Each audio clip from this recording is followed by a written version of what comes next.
I can't let go. I mean, with COVID, we all left so quickly. We were in the process of selling campus anyways, so we didn't have much of an opportunity to go back. But like, you spend 10 years of your work life on this really beautiful campus where we have these ponds, these ducks that come every year, and you have like your little wildlife family that you're used to like seeing and seasonally. And so that's been my background since I've come back to work in January. Got it. All right, so Claire, you should have control. If you click on the screen, Okay. yep, you do. I see your mouse on there now. And you can use your the arrows on your keyboard to advance, or you can use the mouse, but you can go forward or backwards with your arrows. There you go. Oh, fancy. And you'll see you might have a little bit of a delay, depending, but it looks like it's moving relatively quick. Yeah, sounds good. All right, so let's see. Raina, are you there? I just want to make sure that yep, Raina's back. Welcome back. Well, I hope you had a good lunch. And then let's see, I think the only other is Chris. Are you back? Chris is back. Awesome. And then Michaela will be popping on any second as well. She just sent me a note. All right, so Claire, you've got 15 minutes for your presentation. We do have a little reminder card. So when you have 2 minutes left, you'll see a video pop up that'll say 2 minutes remaining. Everyone else will have their videos off while you're presenting. So it might get, we're all still here. You just aren't going to see any faces on it. And let's let Julie in. And so after the 15 minutes, the advisory committee will have 10 minutes for Q&A, and I'll facilitate that. So with that, you may have to, I moved my mouse on this end, and so I may have taken control. So yep, looks like you've got it back. If at any time it goes away, yeah, it's working. Just click your mouse on the screen again, and you should regain it from me, okay? That sounds great. All right, feel free to introduce yourself and begin when you are ready. Oh no, I did it again. Let's see here. Okay. Hi everybody. I'm really excited to be here with you all today. I'm loving that I got the post-lunch spot so that you're all revived and ready to go.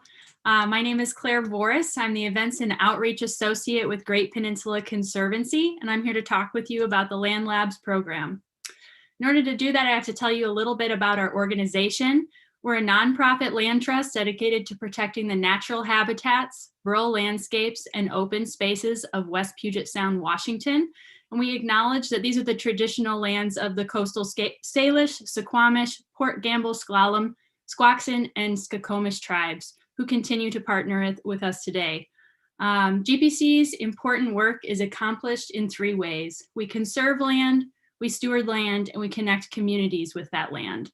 And it's this community engagement element that I'm going to focus on most today. It's most essential to the development of our Land Labs youth education program. Because the future of protected lands is a shared commitment, it's essential that we make efforts to get youth engaged in conservation questions. Our outdoor youth education model is designed to empower, inform, and inspire environmental decision makers of tomorrow. We'll accomplish this by providing NGSS-aligned curriculum designed to increase interest in science, post-secondary education, and STEM-based careers. Part ambassador landscape and part outdoor classroom, our Land Lab sites are strategically selected to represent the ecological diversity of West Puget Sound. Ultimately, we want students to understand the role of a land trust in their community and to embrace their roles as stewards in deciding the future of these amazing places. Land Labs represents the evolution of GPC's Next Gen Outdoor Camp, a no-cost summer camp that was designed to connect at-risk Bremerton youth with the outdoors. Over the course of 8 weeks, 20 students were engaged in environmental science professionals to explore preserves, contribute to park stewardship projects, and pursue recreation such as hiking and rock climbing and kayaking. The program was strongly focused on helping students to consider the many identities we can assume as conservationists in our community. Not only are we enjoying trails on mountain bikes as recreationists, but we're understanding that these trail systems are the result of many hours of volunteer effort, and how cool it is that we can contribute back to those places. In an effort to adhere to Washington's phased recovery plan, GPC canceled all in-person gatherings for the duration of 2020, including Next Gen Outdoor Camp. But it was this pause in our programming that really allowed us to focus on what was important to us and to think about how we can bring the best parts of the Next Gen program to more students in the Bremerton School District. So we're applying for a program that is a school-based science education model, hoping to reach a greater number of students and yield higher impact results.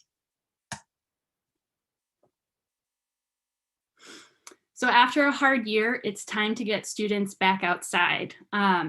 It's GPC's eventual goal that all Bremerton Middle School students will have an annual offering to attend a Land Labs field trip. But as we build towards this goal with the latest COVID-19 recommendations in mind, we're committing to deliver a combination of virtual and field experiences to 1,000 students by June of 2023. Just a few weeks ago, GPC engaged 2 classrooms, a total of 45 students from Catalyst Public Schools, in our very first Land Labs lesson. In small teams, students plotted the distribution of invasive species and investigated the health of protected habitats. They removed Scotch broom from 4,300 square feet on one of our preserves and replanted it with native species. This field experience was bookended by pre and post virtual lessons, and we surveyed students to assess whether or not they enjoyed the experience and whether they saw themselves at the end of the day more engaged as stewards of their landscape.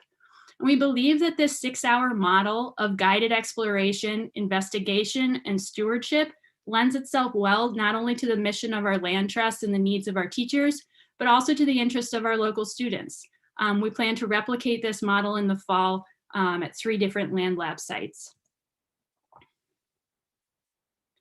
The history of conservation in our country has not been equitable, nor has it been inclusive. The Land Labs program represents GPC's growing effort to identify and address barriers to access that prevent minority identities from safely accessing the outdoors and pursuing careers in conservation. It is of the utmost importance that we are creating opportunities for conservation leaders in whom Bremerton youth can see themselves reflected. In the last year, GPC has been reviewing our current recruitment practices and expanding our outreach mission to include more diverse representation in our staff.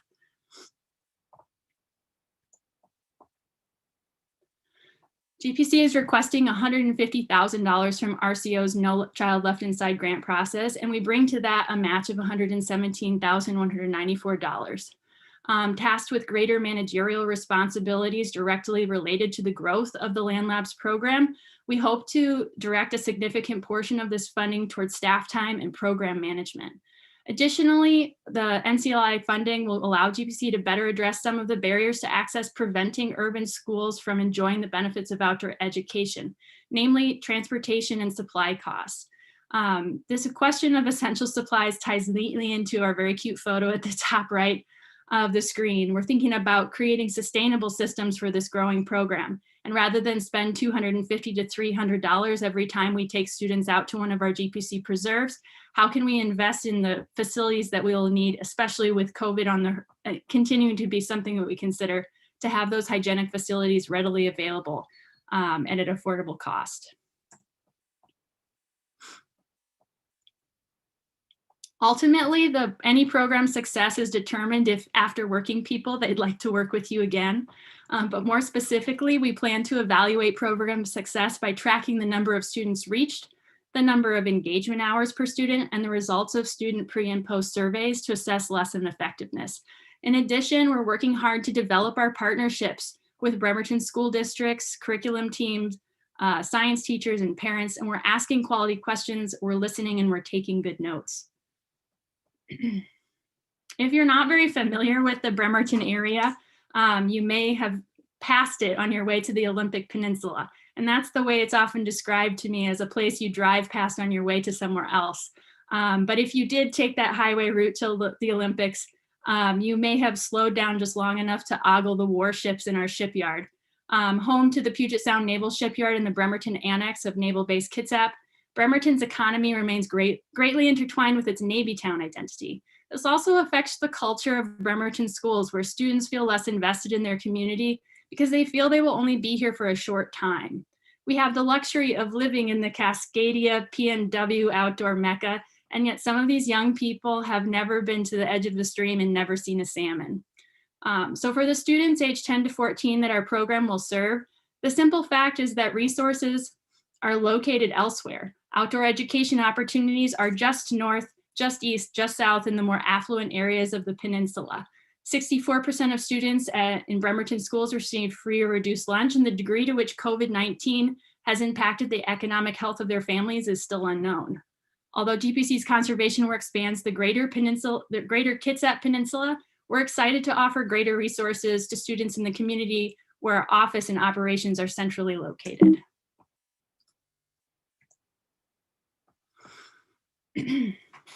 In 2019, when I was recruiting for the Next Gen program, I sent an email to some teachers and I said, send me your students who would benefit most from a summer spent outdoors. And now we've identified in Bremerton a community that really would benefit from a school year spent outdoors. So by working with schools to reach greater number of students, we look forward to spreading our resources further.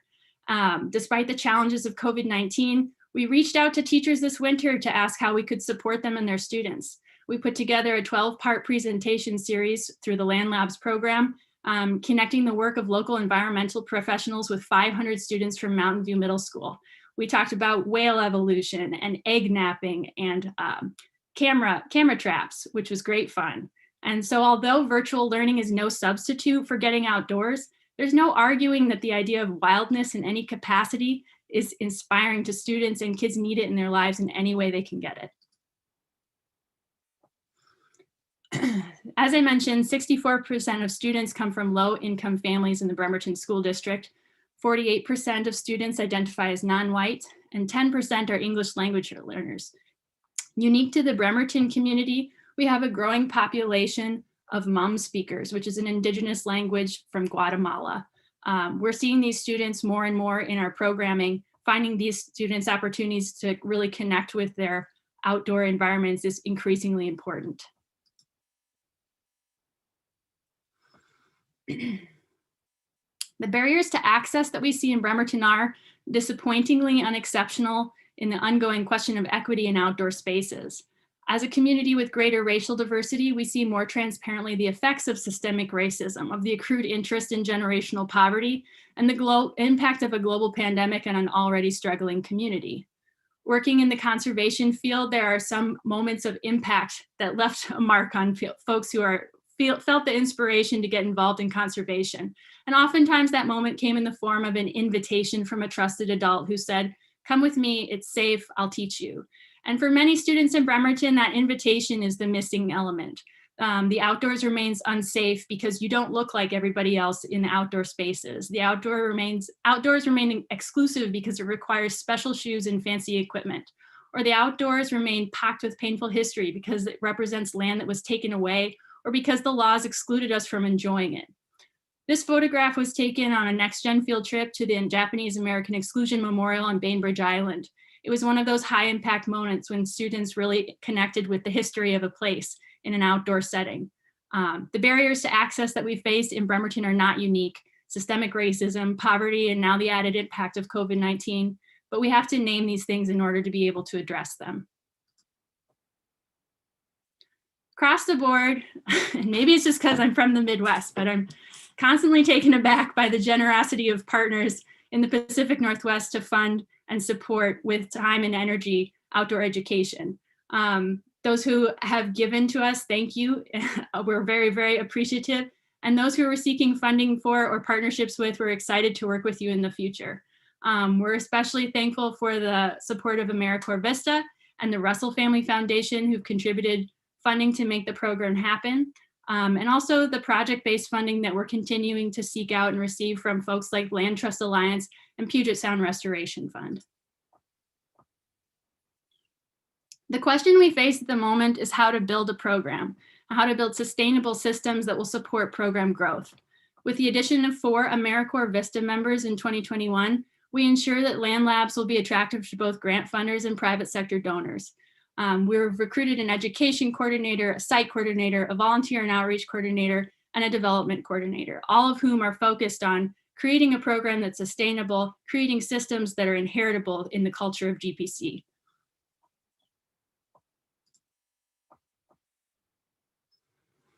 GPC is excited to work with Kitsap County Parks and Washington State Parks to develop field trip opportunities that celebrate the vast spectrum of land management styles represented in our region.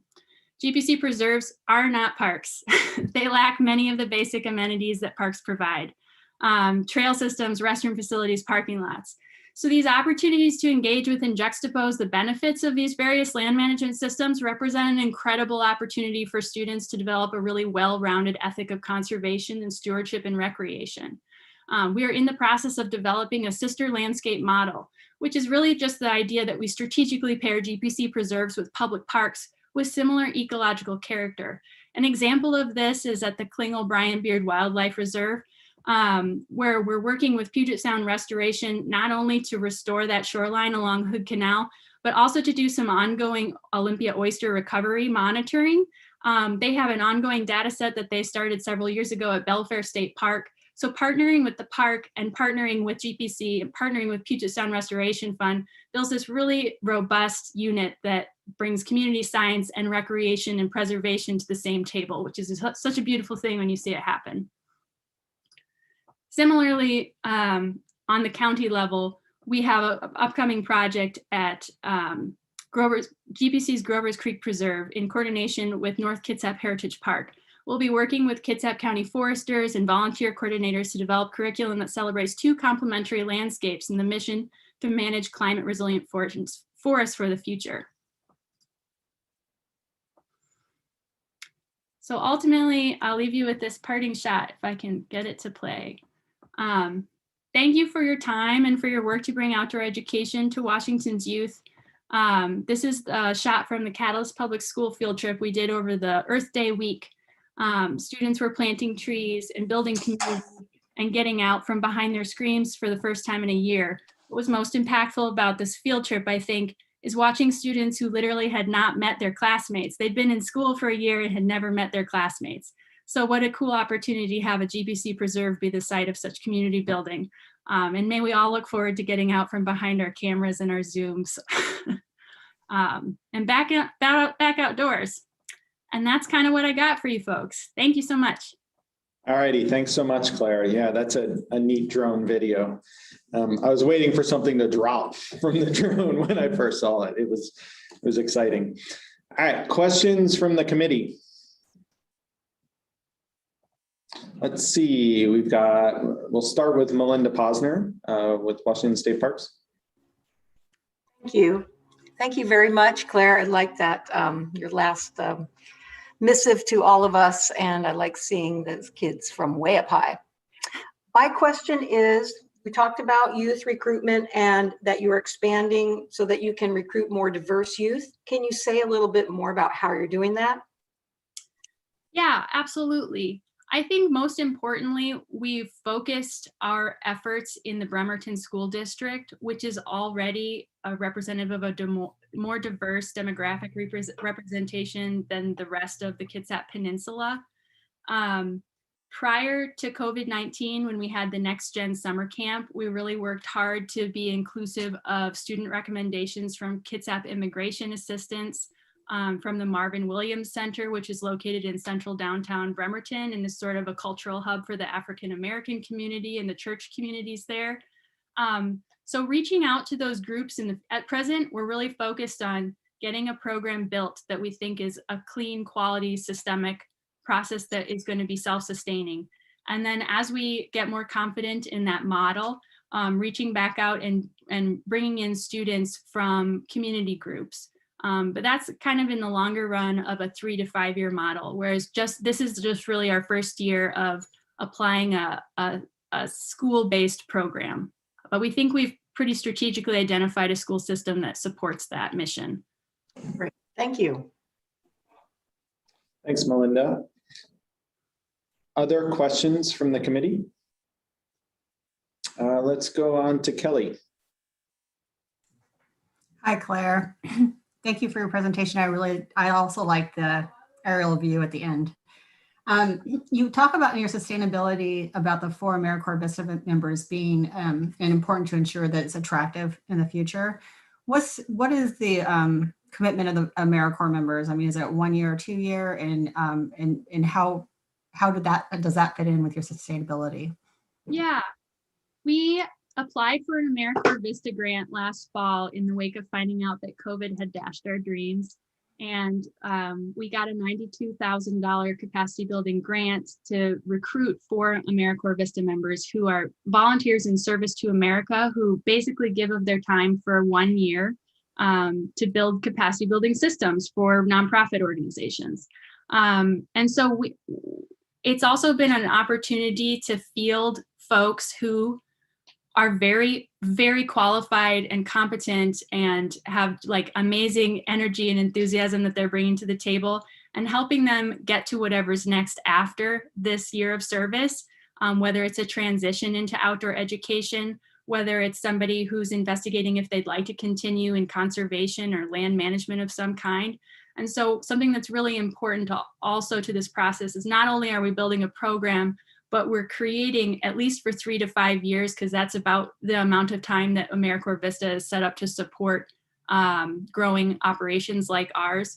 From the Vista standpoint, there's other ways to work with AmeriCorps, but from the Vista standpoint, we have about 3 to 5 years to work with probably 12 to 16 folks who will be coming in and out, who will have opportunities in conservation as a result of this sort of, it's not an internship, but we give a lot of really quality connections to local opportunities in Kitsap.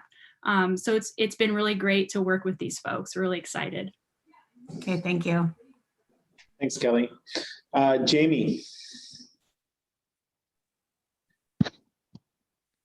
Hi, Claire. Thanks so much. That was really great. I guess my question is a little bit about the program itself. I know you mentioned the pre and post virtual lessons for participants, plus the 6-hour model on site. Does CPC offer or GPC offer other opportunities for this community or for the participants to engage and stay connected to this community beyond just the lab program? That's a really great question that we're figuring out how it will pan out. But ideally, we love to create more long-term engagement with students. You know, the students who came out and planted these trees that you're seeing here, they wanted to know, when can we come back and check on those trees? Can we come back as 6th graders or 7th graders to make sure that they're still here because they named them and all those things. So we're in our first year of operation. We're just trying to get it off the ground. But yes, I do foresee connecting specific schools. There are 3 Bremerton middle schools. Connecting schools with specific lands that they can have that longer term relationship with and their students can get familiar with and feel connected to, I think is a really meaningful part of what we're building. Awesome, thanks. Thanks, Jamie. And moving on to Chris. Hi, Claire. I have a question about like the work that you mentioned around doing outreach to more diverse communities. And you know, you said 3 to 5 years from now, you'd want to kind of diversify the amount of people that attend your programs outside of, you know, maybe just school districts. And I was wondering, like, for example, with the Guatemalan community, just like having that knowledge of like that audience is there and needs maybe a little more help to reach them and have them come out to these types of programs. I guess, like, do you plan on hiring staff or you know, contracting out to folks who can do that outreach and build those relationships with these types of partners? Yeah, I think that's all in the process of what we're building. One of the AmeriCorps Vista who are coming on, we've divvied up their workload into 4 different, you know, somebody's really focused on curriculum. We have someone who's really focused on grants, someone who's really focused on volunteer and outreach. And so thinking about that volunteer and outreach element, it feeds into not only the Land Labs program, but these Land Lab sites in the capacity that they're ambassador landscapes for what GPC does, they open up a lot of additional opportunity for greater outreach to non-traditional conservation partners in the capacity of adult volunteership. having the NAACP come out and contribute to the development of a land lab site that's going to like support the youth in Bremerton that are their kids.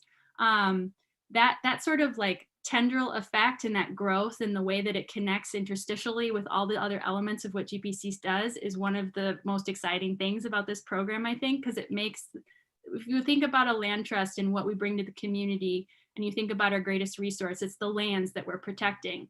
And in as many ways as we can connect those lands with students and also with community groups, it's all for the benefit. And so in as much as the Land Labs program is focused at this moment as a school-based program for the Bremerton community, we also have a really quickly growing stewardship component of the Land Labs program, which I didn't spend a lot of time talking about, which is doing a lot more of that specific outreach through volunteerism and through restoration and stewardship, which is very cool. Great. Thank you, Chris. And we've got time for one more question and we'll go to Raina on that one. Hey, Claire, thank you so much for a great presentation. As a fellow nonprofit myself, I'm just curious, kind of looking at the numbers that you guys have in your application. You've about 80% is in staffing, which is a pretty huge number in the great grand scheme of all of the things. With 267,000 being your total project number, but in your budget, only 53,000 of that is for kind of supplies and things like that. How do you see your organization continuing to find that kind of sustainability for staffing from an operational standpoint in order to deliver your programs? Absolutely.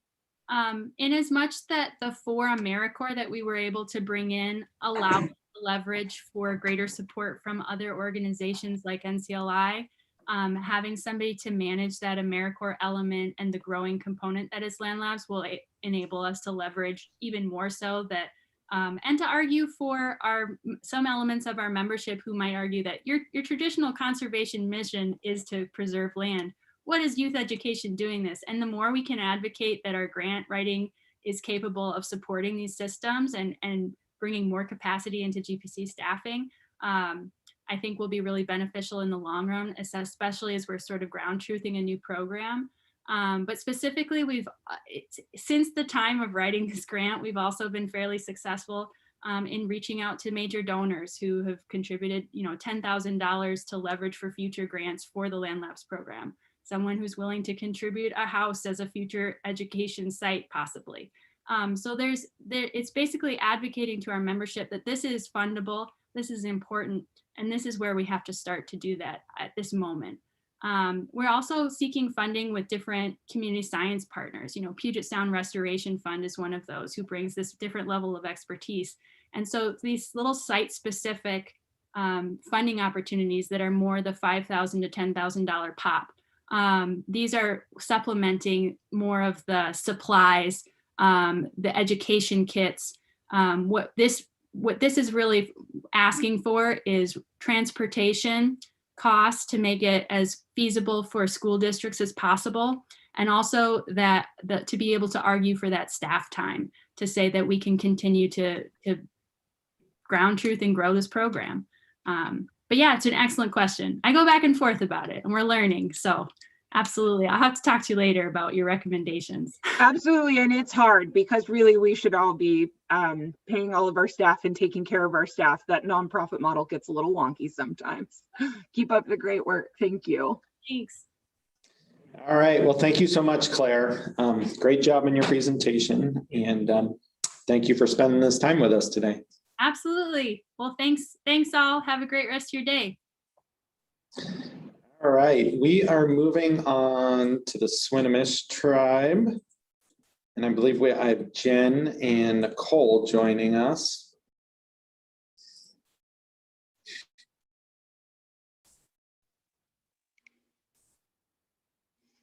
Hi, Kyle.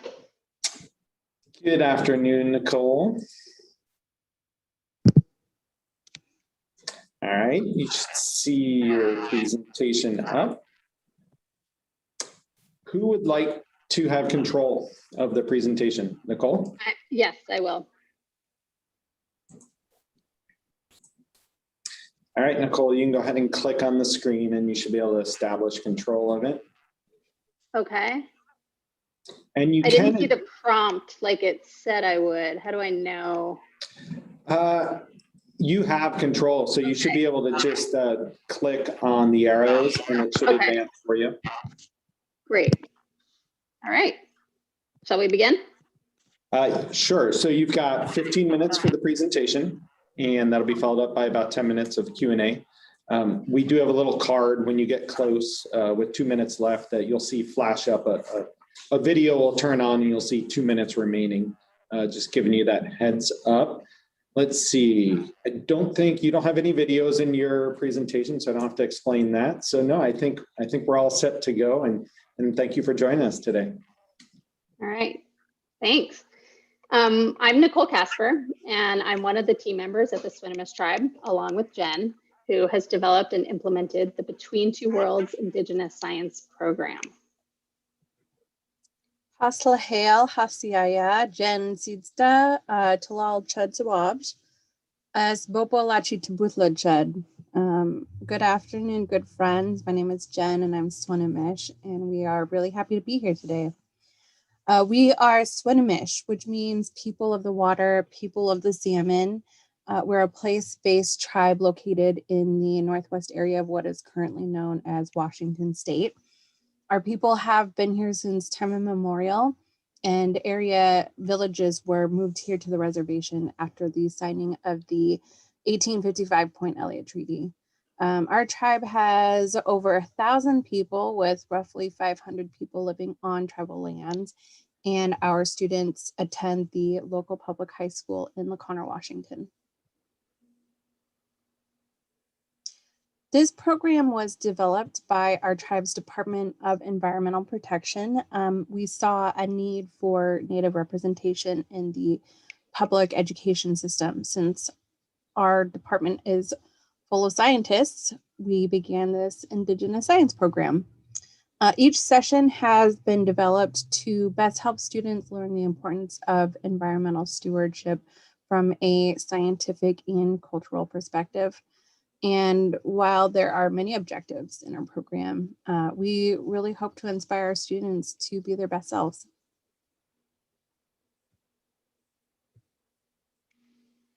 So what does our program look like? Each one of our classes addresses a topic of cultural or scientific importance to the tribe. And for each topic, we have both a classroom and a field component. The way our classes have been formatted has changed significantly over the past few years, moving from an after-school time slot to one during the school day, and from a pre-pandemic model to a virtual one that conforms to COVID protocols.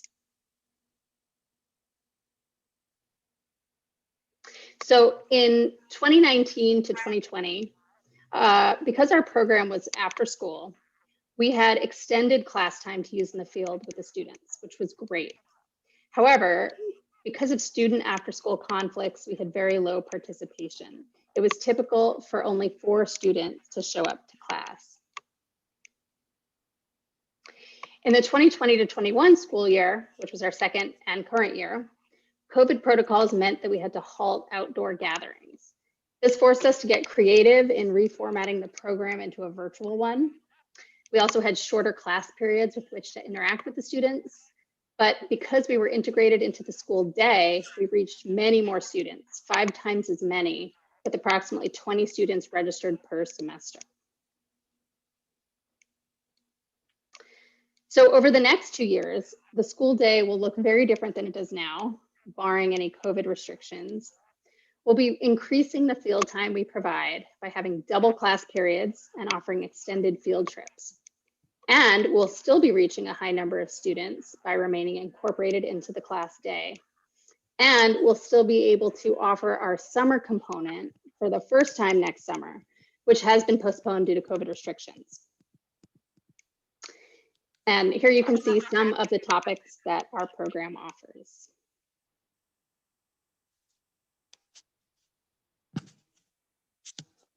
As Nicole mentioned, we have a summer program planned with our tribal canoe family, starting at the Seafarers Park in Anacortes, Washington.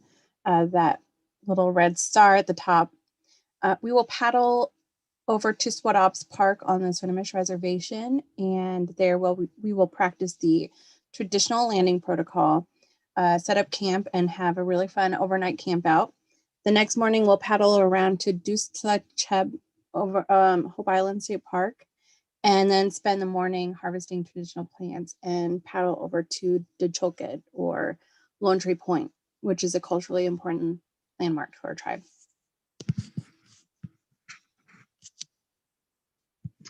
So we'll be reaching approximately 35 students per semester and 7 students for our summer program.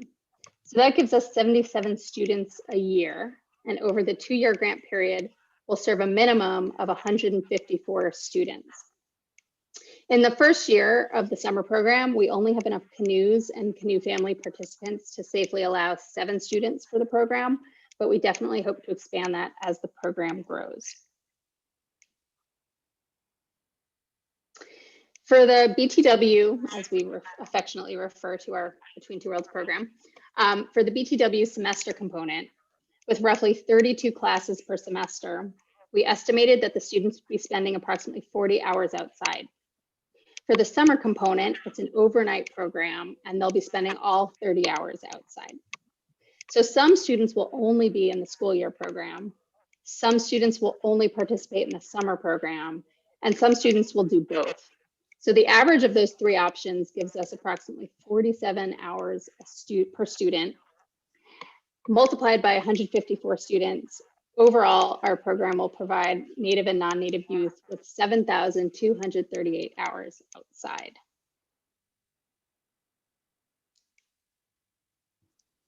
Our program has 2 co-instructors, Dean Dan Jr. and myself, and you can see our lovely little faces there to the left. Dean and I are both Swinomish and attended LaConner High School ourselves.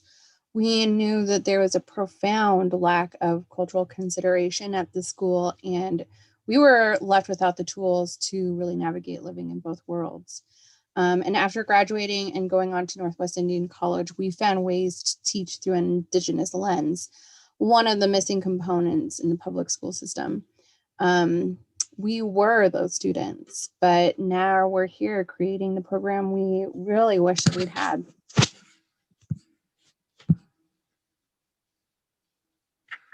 So we're requesting a total of $150,000, and this will include support for our 2 fantastic instructors, 1 at full-time and 1 at quarter-time. Supplies covers funding for items like Write in the Rain journals, hand lenses, plant starts, canoe gear, and other curricular needs, but also for essentials like rain gear and rain boots. Because our students are low income, it's really important that we provide what they'll need to really succeed and enjoy their time outside. One other piece I'll highlight is the contractual line item for $3,000. This allows us to compensate our many guest instructors since this program is collaborative in nature. An essential part of the program is to introduce the students to other tribal and community members who are doing the work that we hope they may one day return to do. And this further supports their ability to build a local support network. A complete breakdown of all the costs are in the application notes, so I'm happy to answer any further questions at the end. Our assessments are in 2 parts. Part 1 is the assessment of our program, which will take longer periods of time to truly see results, like students returning to work for our tribe, and to see more engagement from parents or caregivers and the community at large. Part 2 is the assessment of our students. It's really difficult to quantify the qualitative nature of traditional education methods, but it is required by the school district. We formatted the grading metrics based on participation and respect, which is a traditional Swinomish value. Assessments look like, did they engage? How many questions did they ask? How many questions did they answer? Or homework like writing a reflection paper based on conversations they had with their families about what they learned in class. We also sent out surveys at the beginning, middle, and end of the year with questions to gauge how the students' ideas had changed over the year. Questions like, what does science mean to you? What does a scientist look like? How do we use science to strengthen tribal sovereignty? And we really hope to see a maturation of answers as the year progresses. And below here, I chose this tide GIF to show that some of the indicators of success are really big and visible at the top, whereas some are smaller and less visible, but more deeply rooted. But overall, all the indicators are part of the larger movement of success. And here are a few of our students participating in past field trips, including a traditional plant unit and a salmon population unit featuring a beach seine. So much fun. Our high schoolers are from the LaConner School District in that map to the left. LaConner High School has roughly 70 tribal students, making up about 30% of the student body. Counselors recommend this class to any student who show interest in environmental or cultural education, pursuing a career in fisheries or environmental conservation, or the Northwest Indian College Native Environmental Science program. 95% of our students are tribal. We have a tribal preference to provide a safe and inclusive classroom. We also allow non-tribal students to enroll as well. And we hope that by including non-tribal students, we can build bridges between Swinomish and non-tribal communities, as well as creating future allies for our people. The students sign up for this class, which provides next generation science standards credits. Having students earn credits by taking a culturally meaningful class helps achieve one of the goals of the BTW program, which is to support our students in graduating from high school.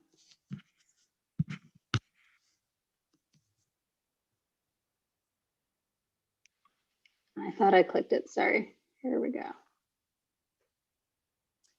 Some of the challenges we face in enrolling students and seeing more enthusiastic engagement are a result of intergenerational trauma and systemic racism. Many of our students do not see outside as a fun learning experience, but instead attribute being outside to more lowly and menial jobs or activities, much like how society views migrant workers. Outdoor activities are stigmatized and associated with being dangerous because of the abuse and violence our people have experienced being in the field. And because of trauma, they also often do not have the self-worth or confidence to pursue their goals, to graduate, seek higher education, or career opportunities. And we really hope to boost their self-esteem and provide support.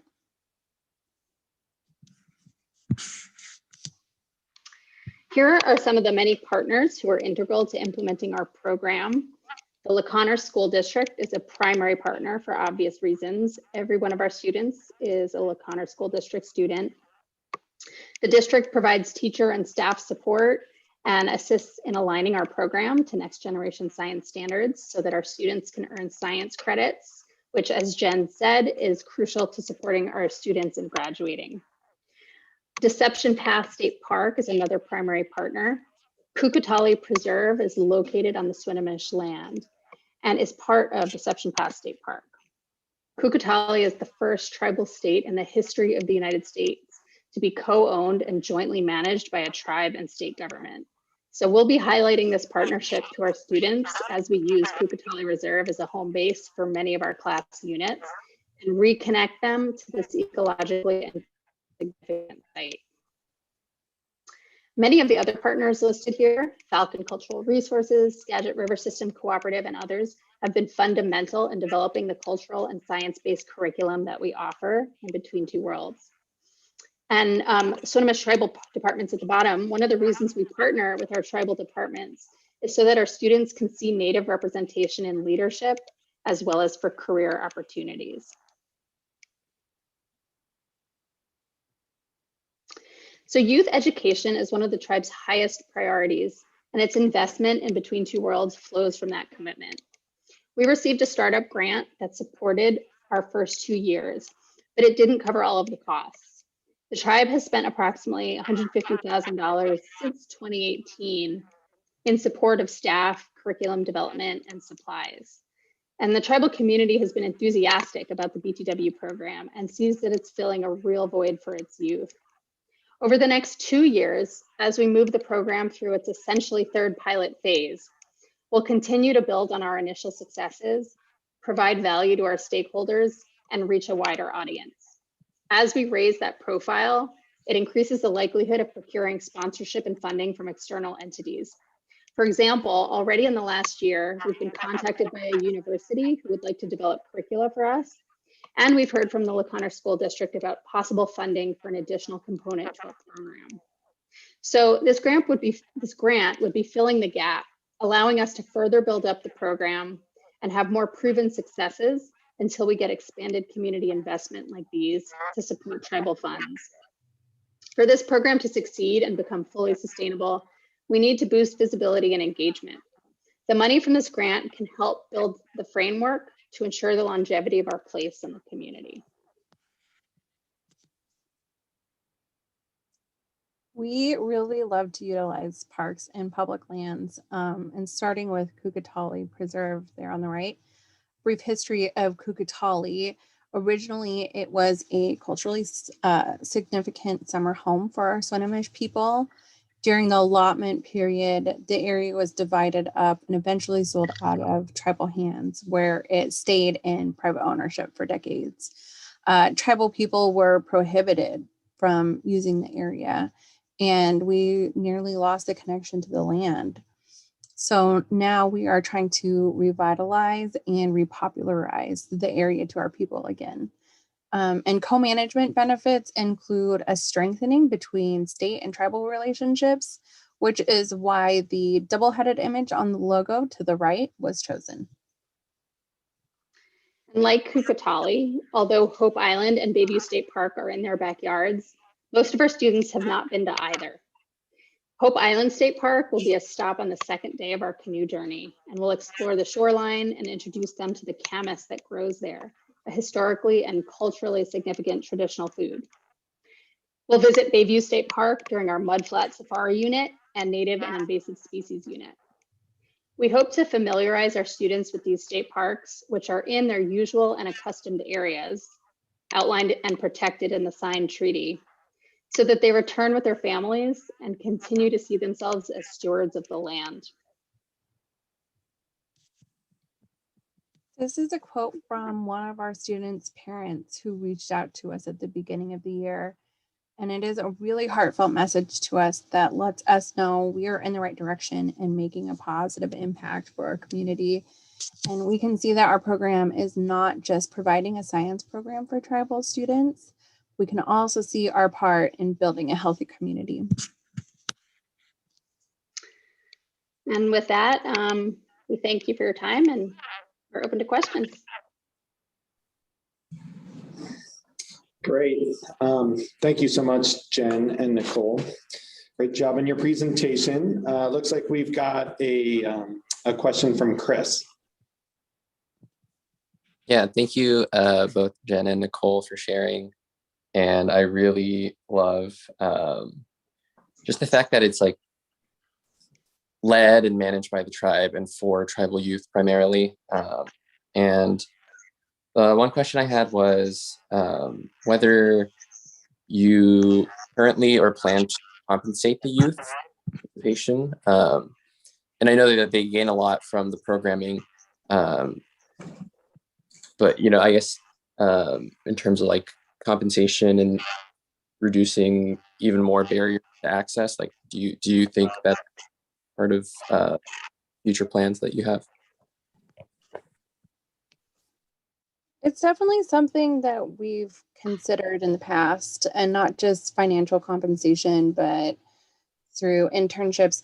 Our tribe has a couple of requirements for people to do community engagement. And one of those requirements is a big one. It's for our scholarship. Our tribe has a very generous scholarship for any of our tribal members. And one of the requirements is that you participate in at least 20 hours of community engagement a year. So our students definitely have the availability to work with us to fulfill those requirements too.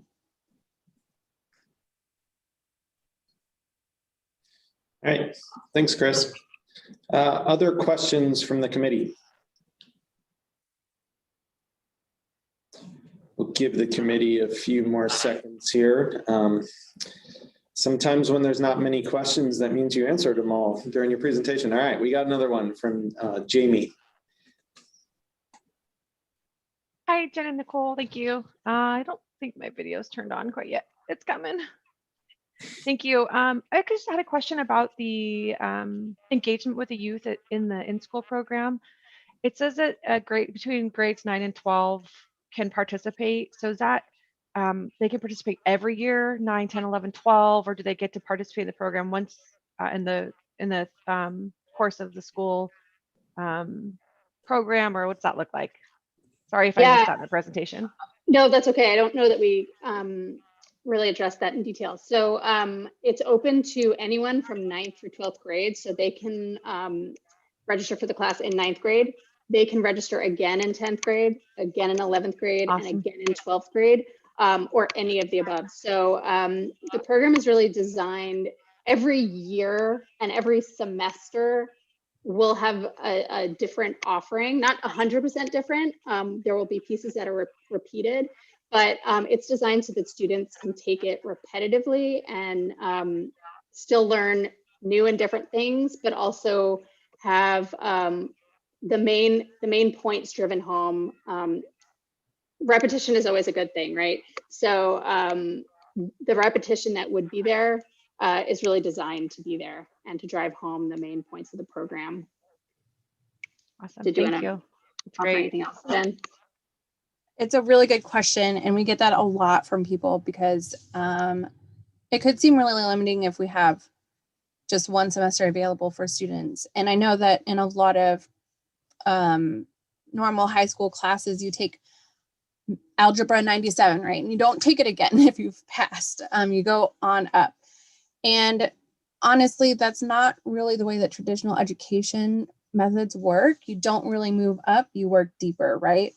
And so with our program and the way that we formatted our classes is that we address all of the really important items for standardization for credits, and then also cultural values, but then some things change throughout the term. So maybe we have a nearshore unit each year, each semester, but we might have elders come in and share different stories each time.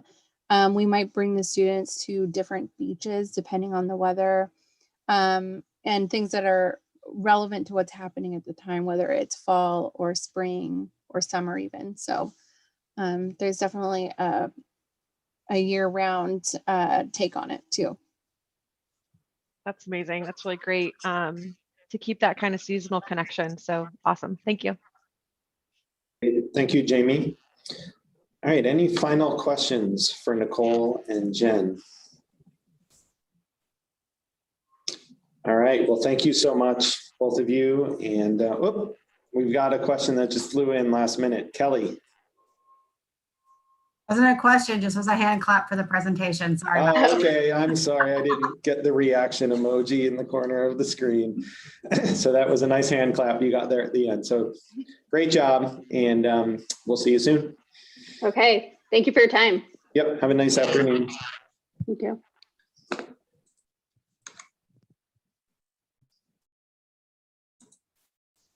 All right, we are moving on to Unleash the Brilliance. And I think we have multiple folks joining us from Unleash the Brilliance. And while they are getting their video on and their mics on, I will get their presentation up.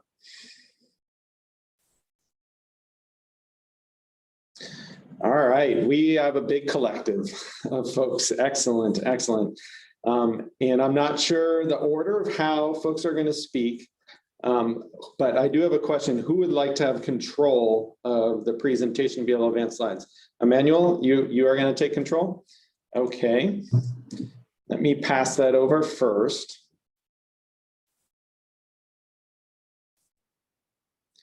All right, I just pass it over to you. Maybe give the screen a click. And you should, it looks like you've got control. Yep. And you can go back and it looks like you should be good to go. All right, everyone, you have 15 minutes for the presentation. We will keep a timer going here once you get close to the end. If it looks like you're going to be maybe going over, you'll see a little card, a video screen will turn on. You'll see something that says 2 minutes remaining. And it's okay if it goes a little bit over 15 minutes, but we just got to keep it somewhat tight.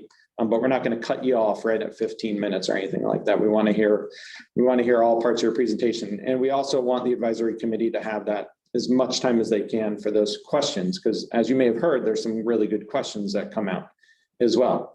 All right, so who's going to start? Who am I passing it over to? Terrell, am I passing it to you? It's a youth ran presentation today. Amazing, I love it. All right, feel free to begin when you are ready. Okay. Thank you for the opportunity to present today. We are so excited to be in front of you because we are leaving no child left inside. This presentation is hosted by the students of Unleash the Brilliance. Okay, hey everyone. Thank you very much for giving us this amazing opportunity. My name is Emmanuel. I am 15. I go to Auburn High School, and I've always had a pretty good connection with nature, even as a kid. So I would love to pass it on to many new youth to bring them all outside. Hello, my name is Charlene. I am 16 years old and I attend Auburn High School. I am so ecstatic to show you our plan to leave no child left inside. Hello, my name is Jafet. I'm 17 years old. I go to Thomas Jefferson High School. And honestly, I just can't wait to get the youth outdoors. My name is Chloe. I'm 15. I go to Auburn High School, and I can't wait to teach these kids more about the outdoors. Hi, my name is Cole. I'm 16 years old. I go to Auburn High School, and thanks for this awesome opportunity. Hi, my name is Dylan, and Cole is my twin brother. I'm 16 and I go to Auburn High School, and let's get these kids outside. Hey everyone, I'm Kanadi. I'm 16. I go to Rogers High School, and I'm glad to be a part of this.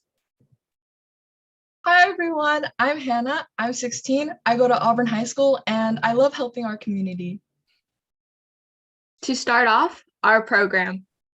Unleash the Brilliance has 12 years of experience mentoring undersupported youth in 22 school districts in King County. We work with King County Department of Truancy Diversion during truancy re-engagement workshops that empower youth to make positive, life-changing decisions. UTB has been a keynote speaker at the Statewide Becca Conference, the Washington State Peer Pathways Conference, and the annual Children's Justice Conference. UTB is a Best Starts for Kids Award grant awardee, supporting youth with trauma-informed sensitivity, restorative practices, and with social emotional learning. The NCLI grant will fund an expansion to our existing 3-year environmental justice outdoor program by 80 students, from 20 students to 100 students. Hi, we'll work with 5 school districts in South King County to provide 100 middle school and high school students around 25,704 hours in the outdoors for school years 2021 and 2022. Because of COVID restraints, in year 1, 20 peer-to-peer led mentors will be trained to support 80 additional youth in year 2 with more outdoor activities. These 25,704 hours will be hosted in 14 public state parks located in both King and Skagit County. They provide the stage for activities, enrichment, education, and development for this program. Unleash the Brilliance Youth Outside Experience is in partnership with Puget Soundkeeper, King County Water and Land Resources Division, Duwamish Native Veterans, Forterra, the Austin Foundation, and OSPI. In regards to the program metrics, our students and families will take a host of surveys to assess 1, how well did we do it, and 2, are the participants better off? The surveys track the effectiveness of our programs and will allow us for further development. In the first year of the program, we will train 20 youth to act as peer mentors. They will participate in a series of program activities, including a residency week at the Cedar Springs Lodge near the Skagit River. In the second year, we will recruit 80 additional youth mentored by the 20 original youth. We are training more than we will need, and we will end up recruiting more in the second year. Throughout year 1 and year 2, we will be identifying leaders in the field to be trained. These are some of the examples of the types of program activities we intend to offer. For example, journaling, kayaking, sledding, and storytelling, and a host of other recreational activities. This is our grant request that covers the following items, such as staff, stipends, supplies, transportation, logging and meals, and additional miscellaneous costs. As you can see, what's unique about this chart is a lot of these costs are being covered by our stakeholders. Next, our youth. 100 male and female middle school and high school aged youth will participate in our program. Many of them have never been able to experience the outdoors in a way that's truly meaningful. So this grant will allow us to be engaged in Unleash the Brilliance. Recruitment of our youth for this program will come from 5 school districts: Renton, Highline, Tukwila, Auburn, and Federal Way. School districts will coordinate with us to select students for the Unleash the Brilliance Youth Outside Experience by referring undersupported students of color, students in low-income families, and students that come from single-parent homes exposed to extreme adverse experiences due to social and economic inequalities. Here are some of the barriers we confront daily. Number 1, we have limited areas to safely explore the outdoors. Number 2, we have little to no transportation. Number 3, we may also be unfamiliar with the general knowledge of the outdoors, like how to identify poison oak and other invasive species. And finally, we live in households where poverty is prevalent, and those households may not have the resources to get to the outdoor event or may have to work rather than have the freedom to go out. This program can rekindle excitement and interest in learning. It can increase emotional resilience, confidence, reduce stress, and expand problem-solving capabilities. This program will raise interest in nature activities.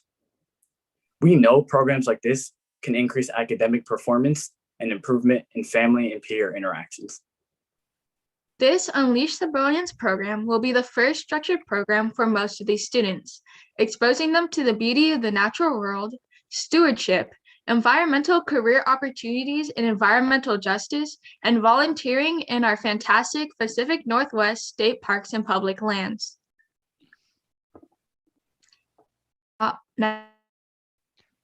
Now, our partnerships.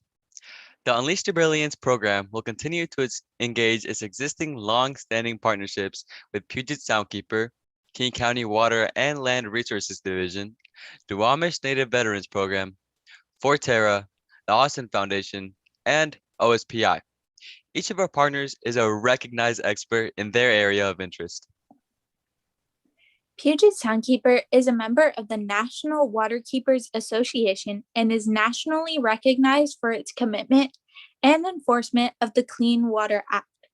They will host activities such as pollution monitoring, clean water programs, youth education, water quality sampling and testing, macroinvertebrate sampling, and kayak patrols.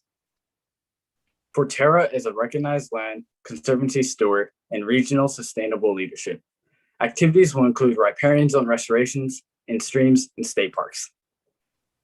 The King County Department of Natural Resources and Parks will host activities such as insect and plant identification, water quality testing and monitoring, invasive plant control, tree planting, habitat restoration, snorkeling, scientific monitoring, and geology tours. The Duwamish Native Veteran Program, or DNVP, provides a culturally focused educational opportunity and traditional land stewardship wisdom. They will provide indigenous cultural land stewardship, stream restoration, a fishing trip, hiking, and mentorship. The Willie Austin Foundation, founded in 1980, is a fellow Best Arts for Kids grant awardee, committed to providing free fitness and nutrition education for thousands of King County youth. For this program, they will offer physical fitness and awareness, nature walks, health and fitness activities, and mentorship.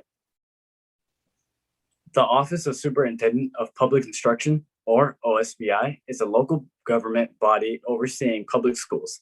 They support the recruitment of our 80 students from our 5 King County school districts for our Year 2 activities. The sustainability of our program. Following our previous 12-year success, Unleash the Brilliance Youth Outside Experience program intends to sustainably continue this expanded program with its partners through 501c3 private donations, grants, fundraisers, and when available, legislative funding as our reputation and success continues to grow. We will review and adjust for sustainability with our Alliance partner support during this grant's initial 2 years. Foundational funding and other state and local sources are currently under exploration. The UTB organization has expanded its reach. In February, OSBI invested money for 4 other counties to join our education re-engagement workshops. This grant will show OSBI that we have the skills and the talent to expand environmental justice outside activities across the Puget Sound region and support our sustainability. In addition, the Rose Foundation and the King County Waterworks grants are a resource for us to garner support to improve the viability of our program. Students who complete the program can lend support and leadership for the future sustainability of the program. We have tremendous support from students involved in the program, and their leadership skills provide so much. We know from experience that the youth who participate in Unleash the Brilliance have shown lots of growth in both their academic and social life. State parks and public lands. State parks and public lands are the natural resources that will provide those in our program the opportunity to engage with nature. The use of state parks and public lands in this program provides the Unleash the Brilliance Youth Outside Experience educational campus. We will use our stay at the lodge at Cedar Springs not only as a resource for winter training and education, but also as an overnight private base camp to travel out to many local state parks. Unleash the Brilliance Youth Outside Experience will use the full 169 acres of river trails and many different fishing sites at Rezar State Park. In addition, we'll also use the amazing ancient forest at Rockport State Park, which also includes its hiking trails and whitewater kayaking across the whole 632 acres that this park offers. Larrabee State Park Bay and Saltwater Beach includes hiking trails, fishing, and swimming. Deception Pass will be a high point for a host of outdoor recreational activities and educational enrichment. The remaining state parks will include Northern, Dash Point, Flaming Geyser, Jellum, Green River Gorge, Olali, Sammamish, Nolt, and Bridle Trails. I want to thank you so much for listening to our presentation.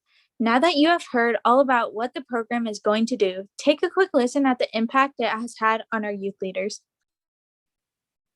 My name is Hannah, and I myself have joined recently, and I noticed how welcoming everyone in the program were to me. I felt like I belonged and was valued in this program, and I want to share this experience with other kids. My name is Kanadi, and this organization has really helped me feel good about it because I'm able to do many good deeds, and I want others to feel the same way I feel. My name is Dylan, my twin brother, and I have been working with UTB and love doing the water quality trend. It has shown me something that is new and special, and something that I never knew I was going to like. My name is Cole, and I have been working alongside my twin brother at UTB. This program has really helped me step outside my comfort zone and do things I wouldn't normally do, like meeting new people and learning how to do things I would never learn on my own. Hey guys, it's Emmanuel again. Unleash the Brilliance has changed the way I see the outside world and opened my horizons to just so many new job opportunities. But I don't want to keep this all to myself. I want to spread the smiles and positivity around to all the other youth so they can feel the achievement that comes along with this work and gain more knowledge on the way there. My name is Yafet, and thank you for giving us this door to opportunity. We want to show the youth how powerful doors can be. I know for a fact that if we get this grant to work with you and the kids, we'll most definitely change the lives of many. My name is Chloe. This has been such a wonderful opportunity that we as UTB youth leaders never thought was possible. I know bringing kids outdoors is so important. And with your help, I know we can bring a lot of positivity to not only the kids, but their whole family. My name is Charlene, and UTB has made such a huge impact in my life, not only in exposing me to the realm of environmental justice, but also creating a family along the way. I love the work that we are doing and would be honored to share that with more youth just like me. My name is Jeremiah Bynum, and through Unleash the Brilliance, I have had many opportunities to grow in life experience, which has been a healthy push outside of the comfort of my home that I believe all kids should experience in some way.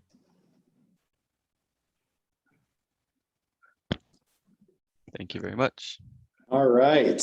Well, if you can tell by the smile on my face, that was amazing. The 9 of you did an amazing presentation, and please help me with all future presentations I need to make for my job, because it was just beautiful. The slides were great, and then how you all spoke was just fantastic. So first off, great job on the presentation. Now let's talk about the program, and I'm sure we're going to get some feedback from a few different advisory committee members. I'll open it up for questions right now from the advisory committee. Who would like to start? Kyle, can I pop in? It's Julie. I did the thumbs up, but I might not have done it correctly. Yeah, feel free to jump in, Julie. I don't necessarily have a question, but thank you all for the presentation. I definitely felt the tears just to see like you students be leaders in this world and in this community. And Terrell, for your organization, I read through the piece, and this is the first presentation I've seen not have oppressive or divisive language in how they talk about the students. And I took actually a little note that there's a piece here, rather than calling them underserved or served, I really like that you use kind of more of a strength-based term. So it says here, at Promise Youth.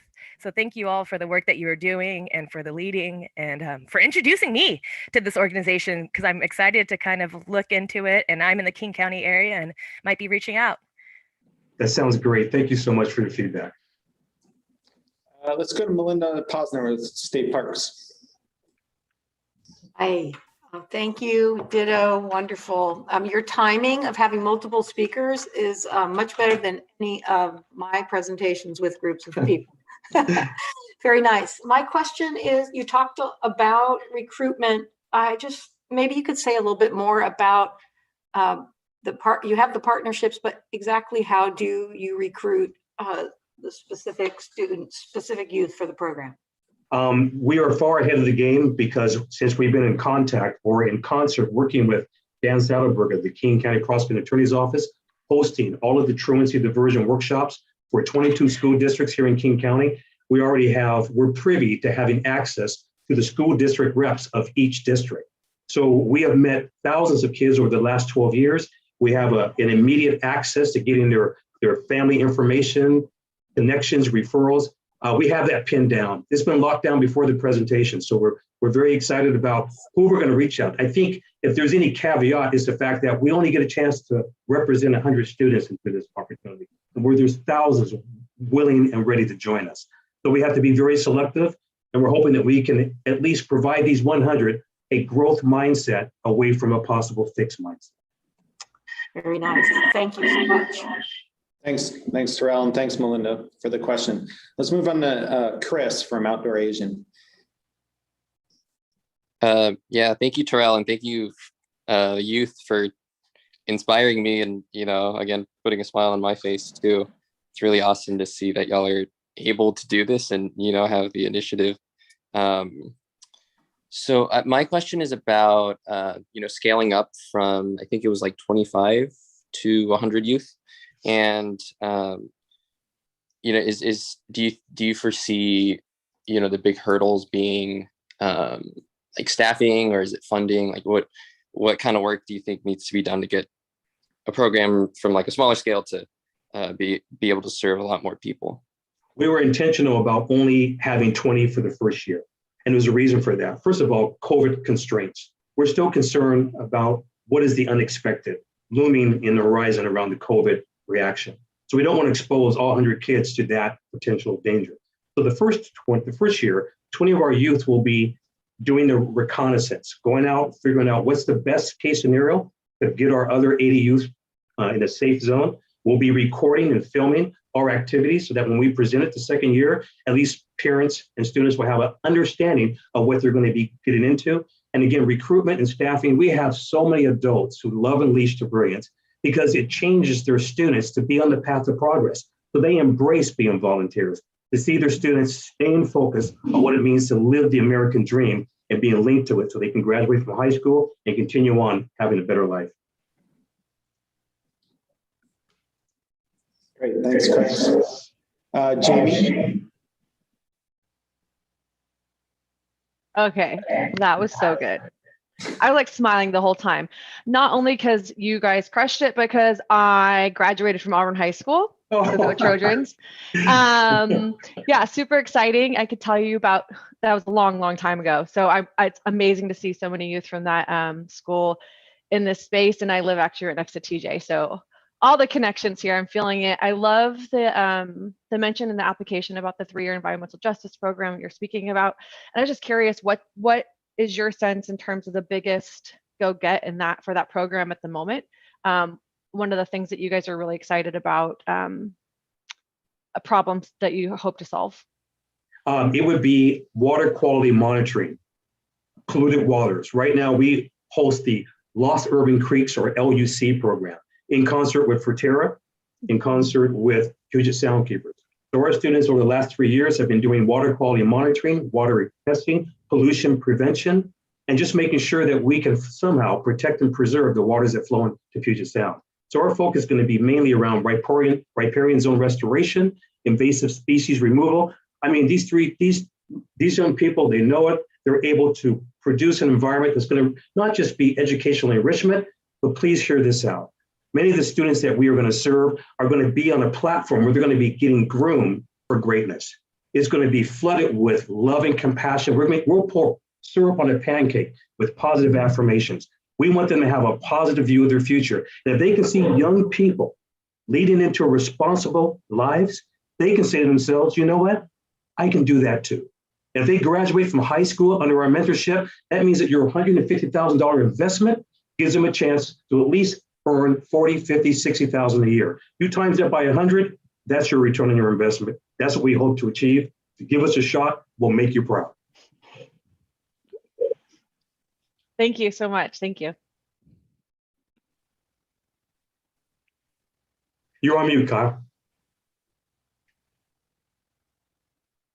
It's my bad. I was just saying the emojis, the heart emojis and claps are flying around like crazy on here when you're speaking to Terrell. We've got time for one more question. Let's go to Raina on that.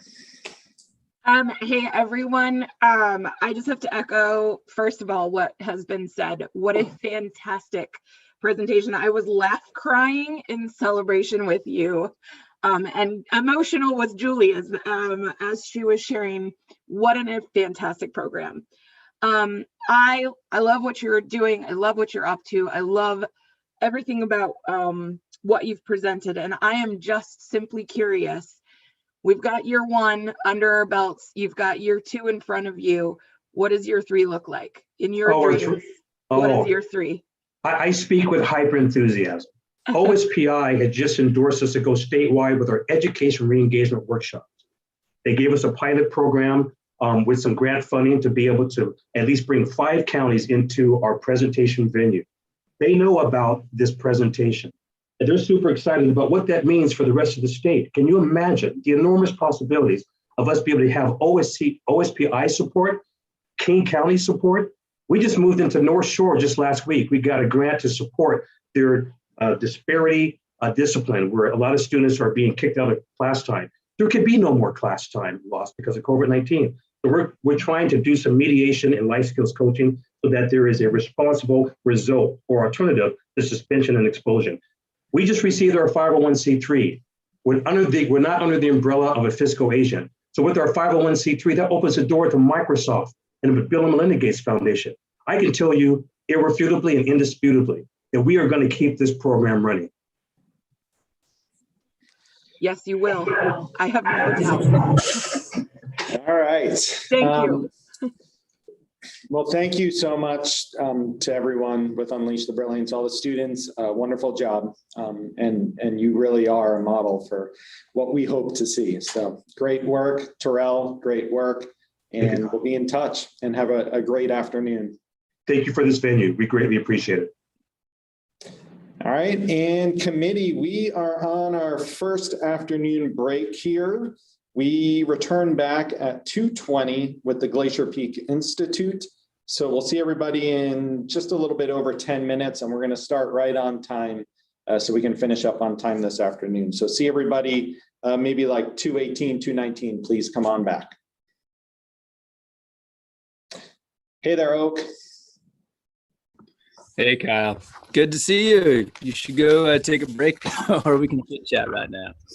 Yeah, I'm gonna go run to a break myself. But when I come back, I'll turn my video on and we'll get you set up with your presentation in advance. Okay. Wonderful. Thank you so much.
Oak, are you actually sitting outside in Darrington, or is that a virtual background?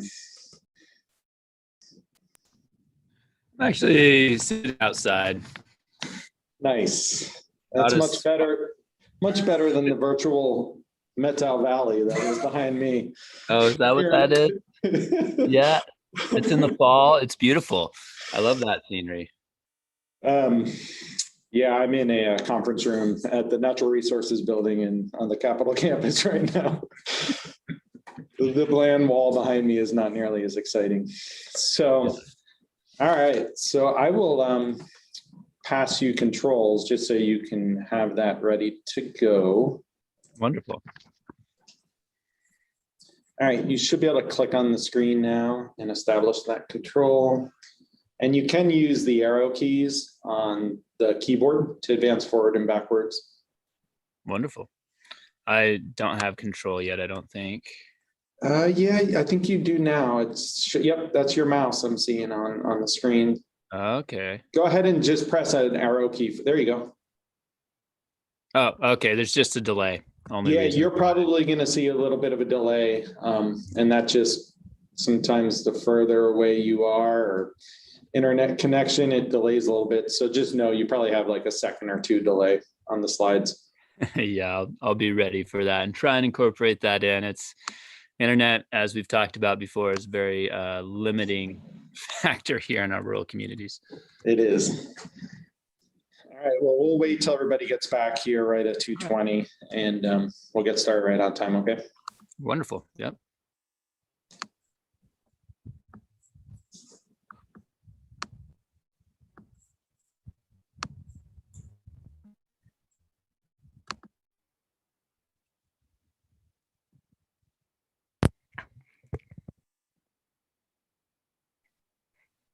Kyle, we haven't started yet, correct? No, we haven't, Julie. Okay, I wanted to say hi. I've actually been in email exchange with you maybe a year and a half ago through Vertical Generation through Sam Robinson back up at Glacier Peak. It's kind of nice to see a face to some of our email exchanges, and good luck on your presentation today. Thanks so much, Julie. I recognize Julie as the first name. I did not recognize the last name. Yeah, thank you. Yeah.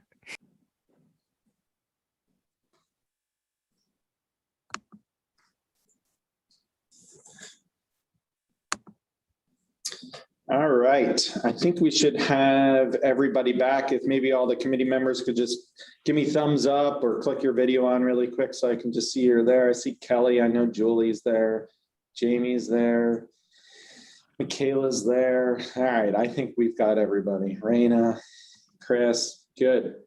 All right, we've got the Glacier Peak Institute up next with their Momentum in Snohomish and Skagit Outdoor Education Project.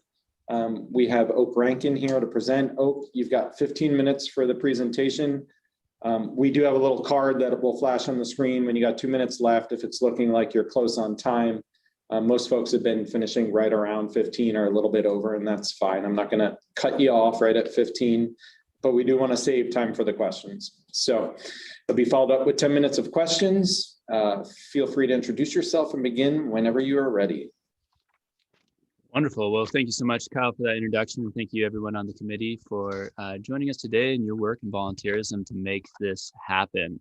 We are really excited to be part of the No Child Left Inside grant application. It's something we believe strongly in, and as you'll see is part of our origin history and looking at what we're trying to achieve here. Our application you can think about as promise. And at the foundation of promise is the promise of a successful future and vibrant life through the outdoors for all in Washington State.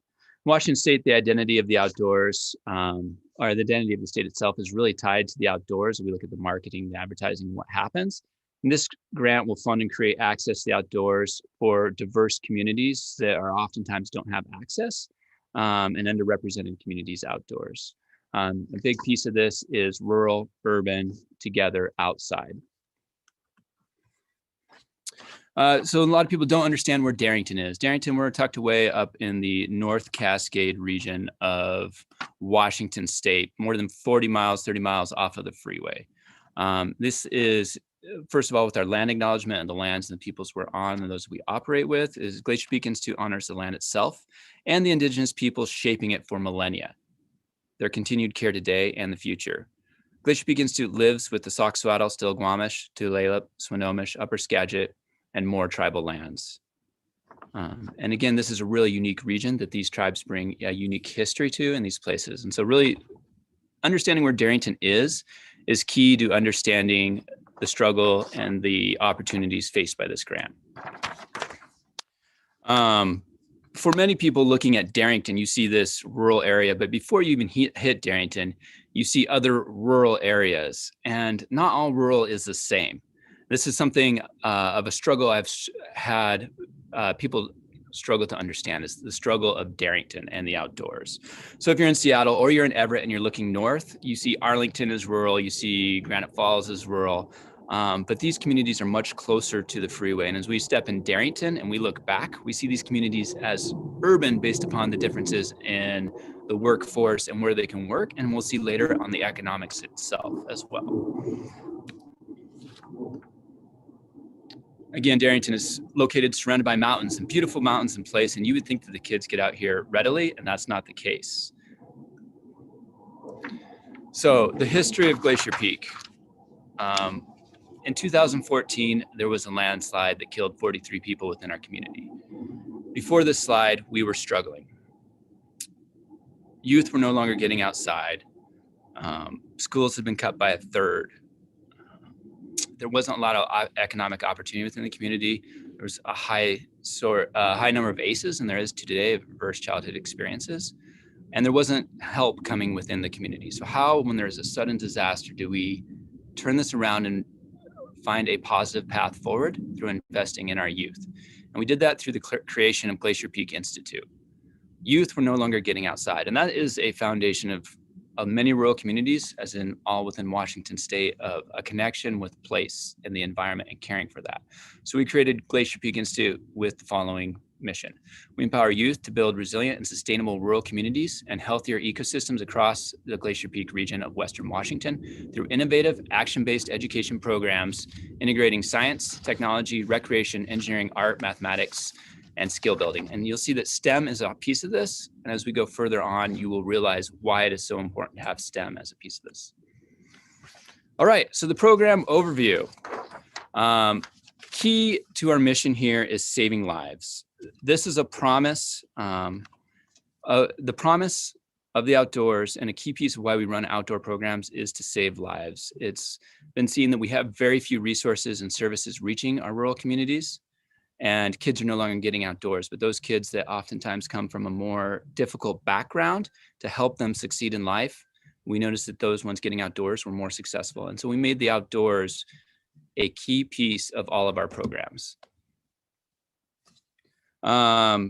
This includes building grit and resilience. You think of youth outdoors, there's natural problem solving and problems to face. And how do you have a growth mindset within these kids versus a fixed mindset when they realize what they can do that is so much more possible within the outdoors? Another piece with promise that it is doing is creating access. Rural communities have many barriers to the outdoors as well that we'll go over later on, as do other populations that don't have direct access. And sometimes that's distance, a lot of times that's finances. And through this, we destroy many of these barriers and break them down through creating proximity, whether that through land access, people, bringing transportation. This will also bring fund materials, finances, and gear to make this happen for different groups to come up and partner with us, as well as mentorship. A key piece to getting outdoors is the mentorship. And finally, our programs are not designed to be a one-off. This isn't a one-time visit where a group comes upside. This is multiple visits with different groups coming up to create a foundation for them to get outdoors, hopefully on into the future. And Promise is going to empower these groups to get outdoors and succeed.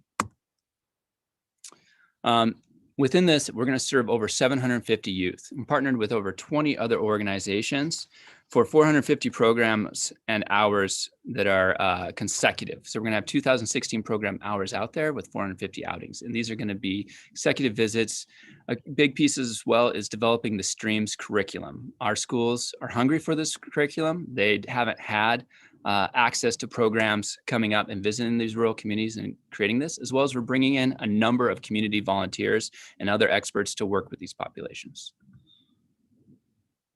So First off, we can think of this in three parts that this is funding. One is streams. At the focus of this is STEM, and how do we take STEM outdoors specific to the rural communities that we're serving? When we started down the path of creating Glacier Peak Institute, we realized that many outdoor education programs oftentimes didn't incorporate rural communities and their connection with the landscape, whether that be harvesting timber, or managing it in different ways, and how they do get outdoors. So how do we start to develop STEM that's focused on these rural communities and really on these communities that they're serving? There'll be over 300 programs for these rural districts that have been cut by a third and seen programs cutting over the last 20 years. Second format of programming, we're also going to be running direct programming. So this isn't in the school, this is recruiting kids within Darrington, Concrete, and these school districts specifically for after school programs. These programs are going to be connecting kids with the outdoors through environmental education, looking at stewardship. Again, that idea of stewardship and how do you care for this place so that it is here not only for previous generations, but then looking to future generations. So we're leaving the environment in a more vibrant place for our ways of lives. Many kids have never been in Darrington, have never been canoeing, they've never been hiking, backpacking, mountain biking. We now have 20 some miles of mountain bike trails. These kids can't afford a mountain bike, let alone have anybody to introduce them how to do it and teach them how to do that. And we bring in the experts, the community volunteers, and those people in order to make it happen. And we're also offering these opportunities to our partner organizations as well. Great examples within foraging. Kids come to school hungry. A lot of them don't get enough food. And we see that those that are most disruptive are oftentimes those that come to school with an empty stomach. And so through teaching them how to forage their own food, you're empowering them not only for a snack and a meal, but also for them to see the environment differently, where suddenly they see one plant that we help them identify and they see the forest in a completely different light.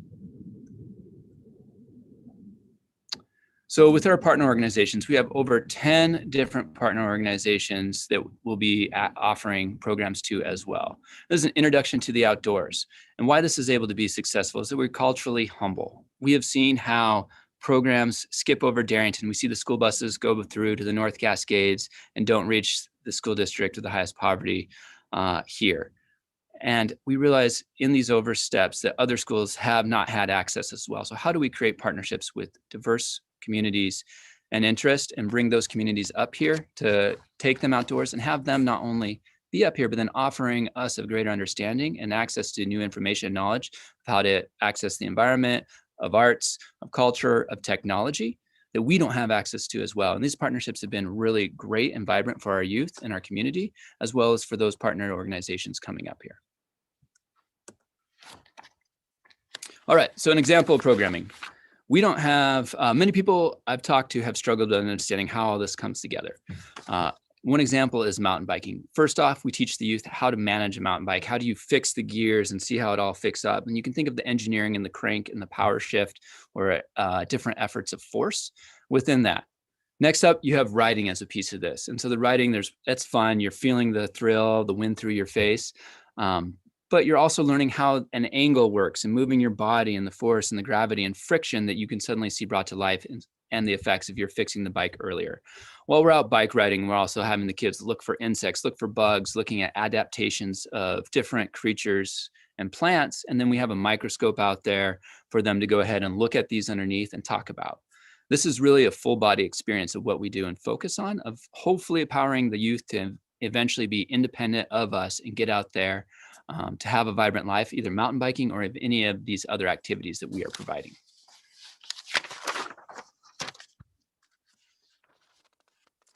All right, so the budget.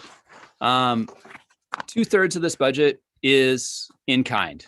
There are many organizations giving to us and helping us out to make this happen, including the partner organizations giving of money, of time, and effort to get the youth out of here.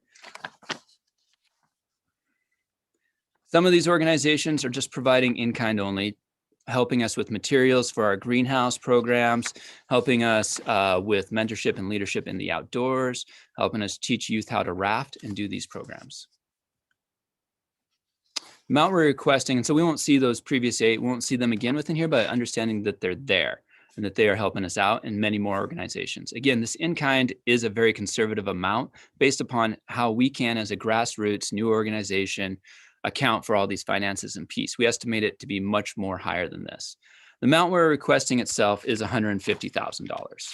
Within this $150,000, 50,000, 60,000 of it is going to AmeriCorps and interns. We are very cost efficient and effective within our community because we have to be. There's not a lot of financial help and support available within our rural communities, as we'll see later on. So we run these stipends. AmeriCorps, Washington Service Corps is a great program. We're able to run 2 AmeriCorps a year. This funds those AmeriCorps services. Also funds a curriculum coordinator to bring in curriculum that's established and develop programs building upon growth mindset to really empower these youth to get outdoors, and empower partner organizations with trainings to get them outdoors as well. Our staff time is a continuation of that. AmeriCorps are oftentimes here and then they're gone. The continuity is our staff. And so with that, we're developing trainings for our AmeriCorps that embrace our culture and how also to be culturally sensitive and embrace these other communities that we're working with as well to empower them through the outdoors. Another $17,000 is for lodging and meals. Many kids show up hungry, as I've said before. We provide food for them when they're going. Also, the lodging is going to be campgrounds for different groups to come up and camp and learn how to do overnight camps, with us providing the gear and equipment for them to go out there as well.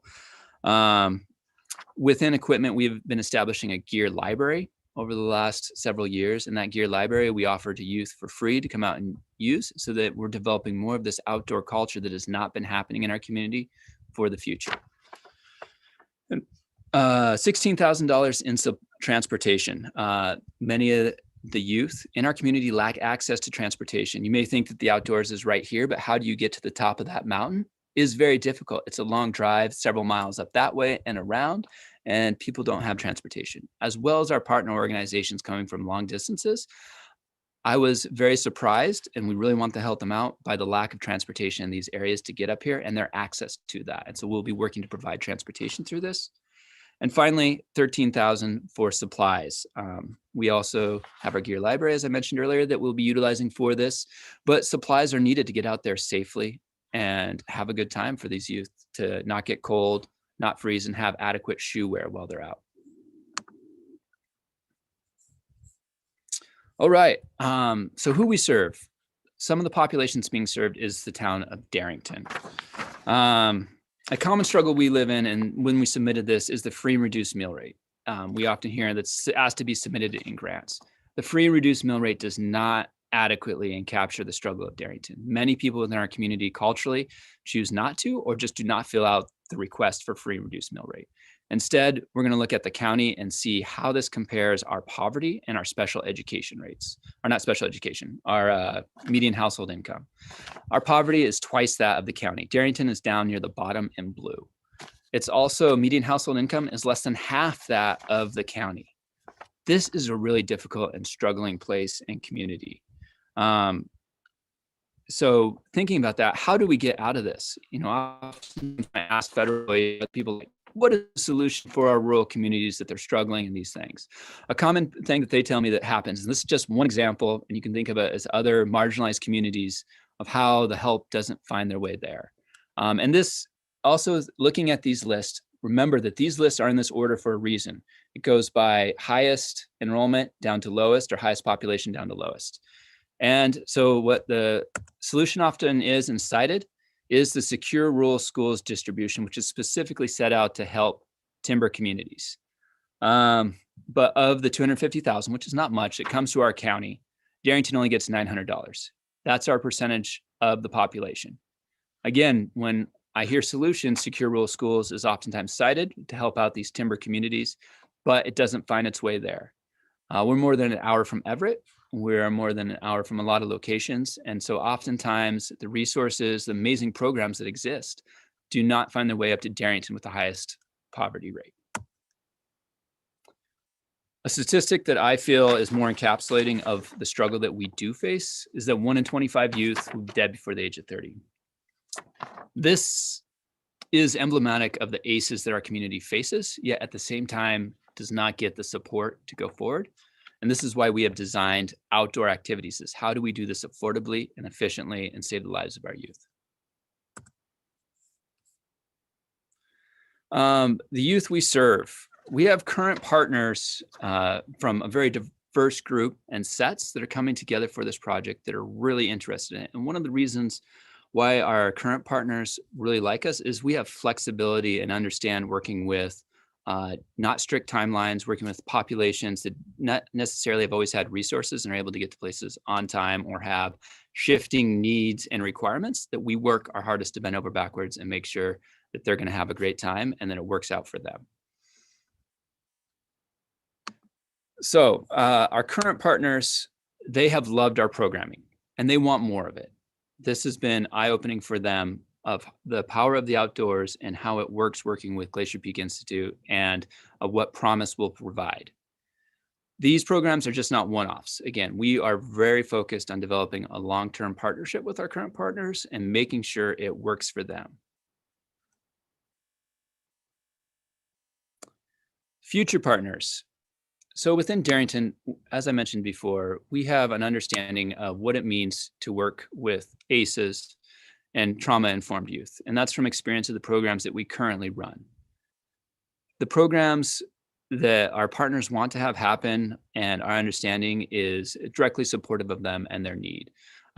As you can see within what Casino Road says here, that serves youth in South Everett, very distant from Darrington, an hour away, we're going to provide the opportunities for Casino Road youth to experience their world in a totally new way.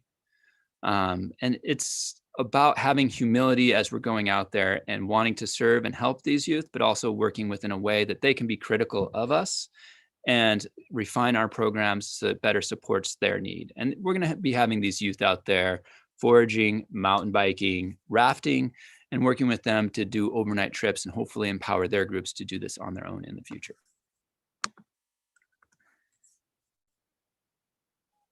Sustaining our programs. So a key piece here is how are these programs going to be sustained in the future? As you can see, Darrington had a very low income and has a very low disposable income in the past.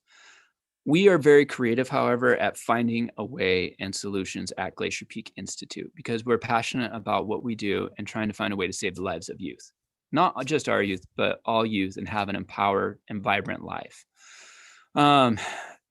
This promise covers the initial cost of our programs.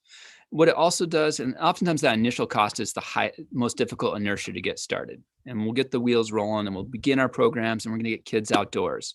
But it's a creation of a model for us all to work together, not only amongst these groups here, which is this programming is going to create a cadre of grant writing and fundraising into the future to continue to sustain programs, as well as providing gear and equipment to get us started, but also looking at a model for other rural communities that are struggling right now. They're facing the same situation as Darrington. And how do we go forward through the outdoors?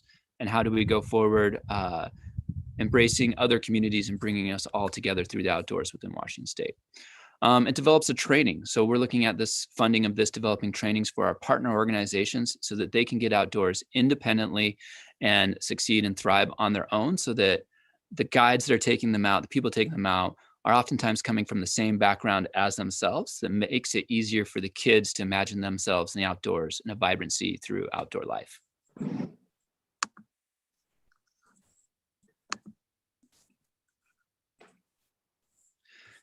So within the grant application, we're offering over 20 programs with the Salish region, Salish Foothills region of Washington State Parks, where we'll be bringing youth from the communities out and partner organizations out to experience the parks, as well as having them come up, the parks staff coming up to Darrington itself to offer programs and concrete. One of the issues we're facing within our rural communities is cuts to our schools. It's very difficult to fund transportation long-term and be sustainable. So how do we sustain this? Our method is that we're creating forests right next to these schools that are education forests. And so the National Park, Forest Service staff are also helping out, as is National Park staff, but the state park staff are going to come up and help us within developing these programs and offering programs in these forests next to them, as well as bringing in other educators and mentors to these places.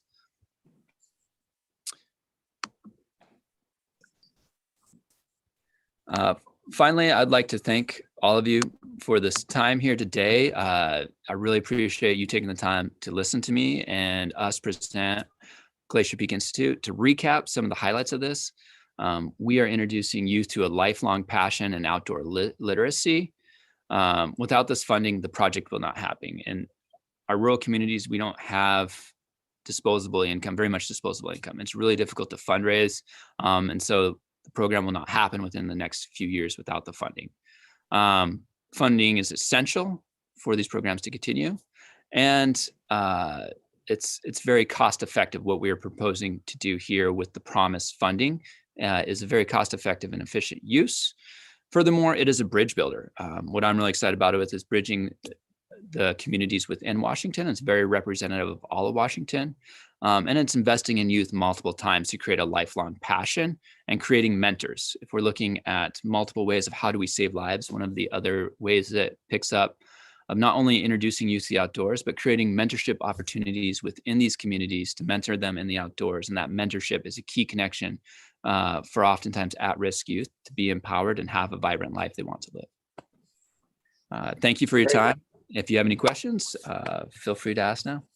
Great. Thank you. Thank you, Oak. And you did creep over there a little bit, and I didn't want to cut you off too much, but you probably answered a lot of the questions. So we're going to have a little bit shorter Q&A time. Who's got some questions on the advisory committee? Let's see. We'll give them a few minutes here, or not a few minutes, a few seconds. I take that back. Oh, a few minutes. Yeah. Sorry, I must have missed the queue. Yeah. Any questions? Oh, we've got one from Melinda Posner with State Parks. Thank you. Thanks very much for the information and your presentation. And you talked a little about recruitment. I've had this as a question often. Partners have experience. So it sounds like you have already the audience ready to start programming. Is that true, or are there other steps that need to happen for you to enroll? No, it is. We're relying heavily. We're already within the communities doing these programs, not within Darrington communities. So that's direct programming for our youth, but it's partner organizations. We have worked with partner organizations and identified them and talked to them to offer the programs, ask them what they want to happen, and included them in this. So they already have the youth or are recruiting the youth for this to occur. Great. Thank you. You're welcome. Thank you. Great. Thanks, Melinda. Other questions from the committee?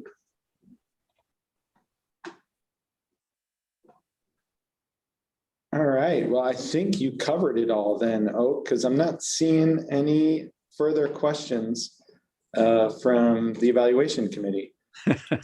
So that's a good thing. It means you gave them the information they needed along with the info inside the application to be able to score the project. So thank you very much for taking the time to present today, Oak, and good job. And I'll see you soon. Yeah, thank you all. Best of luck with your rest. Sorry I went over, and have a great day. No worries.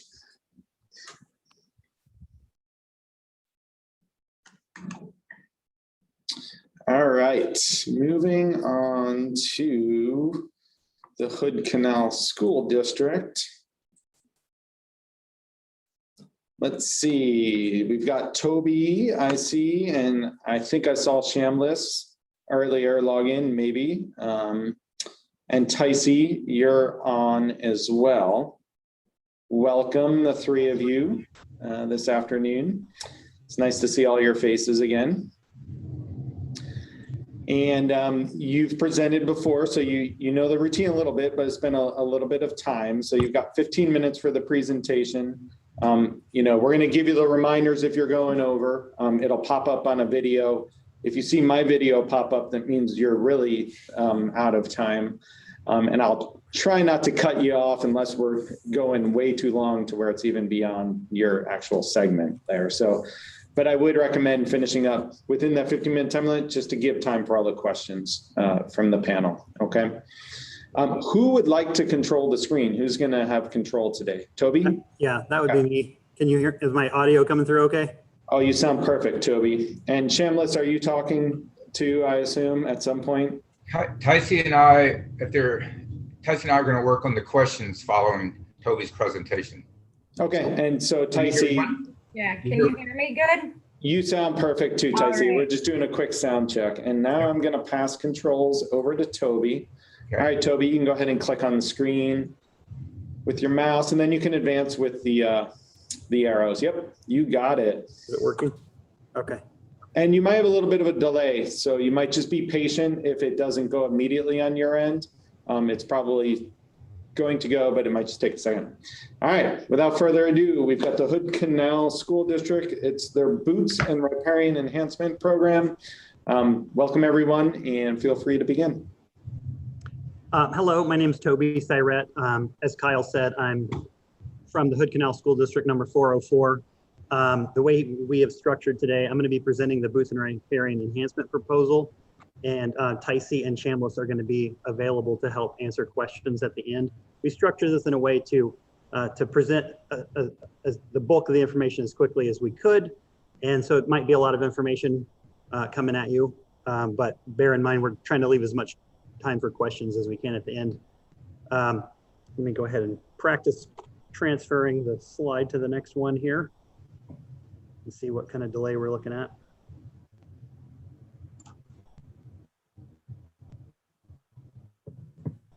Okay, so Hood Canal School District, this is a map of our school, an aerial photograph. Hood Canal School District is located in rural Mason County. In and adjacent to our school property, we have about 60 plus acres of woods. We have second growth forest, we have swampland within walking distance of our school building. This is an ideal location for a No Child Left Inside nature-based educational program. We are also like a 10 to 15 minute bus ride from saltwater estuaries, beaches, multiple state parks. One of the things I really want to make sure and point out that's unique to our school district is that it's a K through 8 single district, single building school. So inside of our school building, we have kindergarten through 8th grade in one building. We have about between 300 and 320 students at a time. Our school is located on the Skokomish Indian Reservation. It is a public school, but it is located right in the middle of the Skokomish Indian Reservation. Boots has been in operation for about 26 years now. OSPI funded the program for 14 years through Readiness to Learn. Our program, Boots and Riparian Enhancement, is a core curriculum class that students take. It's an elective. So it's a voluntary class that they take as an elective in their in their middle school, and they receive credit for it. The photo that you're looking at here was taken in 1996 by a reporter with the Mason County Journal. And the story behind this picture, and when we're talking about history and the effects of the program, these two girls were enemies at the beginning of the Boots program that they went through. And we find this oftentimes, we position students with other students who they potentially will find challenging. And this is a perfect example. Not only did these two girls learn how to get along, but they actually became the leaders of this cohort of students that was going through the Boots program. This is a picture of a boys hike up at Angel Falls above the CISPAS Learning Center. So we take a group to CISPAS every year for the high and low ropes course. And this is a 3-day overnight trip. Other multi-day learning center trips. So we do organic outdoor trips, but we also go to learning centers. So some of the other learning centers besides CISPAS we go to are the Mount St. Helens Volcano Institute, and we also take students out with the Salish Seas expeditions. Some of the other extended overnight trips that we do, we take students to the Olympic National Park, out to Ozette and Cape Alava, Sandpoint area a couple of times a year. We take usually a week-long backpacking trip in the Olympics with our summer program. And in addition to those longer extended overnight trips, we engage students in dozens of day hikes, community service projects, and opportunities for volunteer education, vocational education. Slide 5. Okay, sorry. This is a group of riparian students who are getting ready to snorkel in in Hood Canal out at Tawano State Park. So under this program, we plan to serve 140 youth during this 2-year grant cycle. And we actually have 3 kind of components underneath the umbrella of our program. We have a junior boots program, which will serve 6th grade students. We have the boots and riparian enhancement, which is a longer kind of like the bulk of our program. That serves 8th grade students. We occasionally have some 7th grade students that participate, depending on the numbers and kind of the maturity and our read of the students and their needs. And also we have an advanced summer wilderness session, which is we bring high school students back to generally people that have participated in boots already. And so that want more, they want an advanced experience. And so we have a summer hike or a summer week-long experience that we do with those students. So on average, we are talking about 158 hours of outdoor contact time per student over those 140 youth. But keep in mind that some of the students experience more hours and some experience less, depending on whether they're in junior boots, the summer wilderness program, or the boots and riparian. So we have 4 main teachers that have strong ties to our community. And it's important to note that each one of our staff are full-time teachers at Hood Canal School District.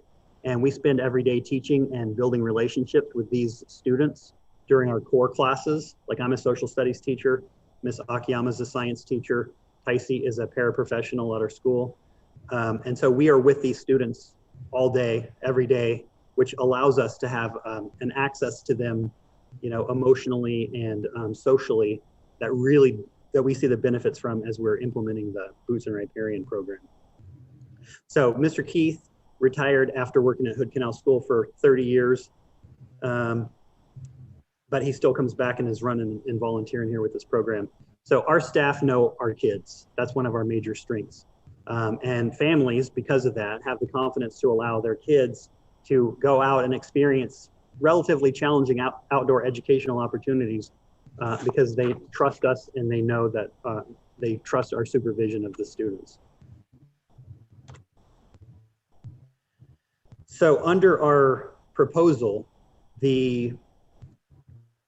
we're asking for grant funding for management salaries, transportation, gear, and supplies. That's the kind of the bulk of it. That's about 54% of the total budget.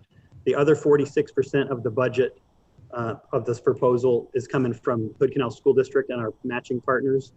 And what Hood Canal School District especially is providing instructor salaries. I mean, so we have full-time staff members that this is like basically 20% of our salary is going towards this program because it's one of our, it's 20% chunk of our day running Boots and Riparian. So that's a big chunk. The school district also pays for substitutes whenever we leave to take students on trips. And we also get a small overnight stipend whenever we go on overnight trips with students. So evaluation of our program is always been based on school attendance, increasing academic attainment, and decreasing behavior referrals. That was kind of actually the root of how the program started, was to attack those things that were seen as issues in the school. Those are quantifiable measures that we use to gauge our success, but also super duper importantly for us are success criteria or the relationships that come out of Boots. We see a lot of relationships that form as a result of especially this nature-based programming. Every time we have kids go through a cycle, they sit down and write a reflection at the end about what they got out of being in Boots and Riparian, and they consistently report that they got to know kids they didn't know before. They sit with students at lunch that they never would have considered sitting with before, or talk to people on the bus. And that is like a major strength that it's hard to measure, but that's a major strength that we see come out of this program.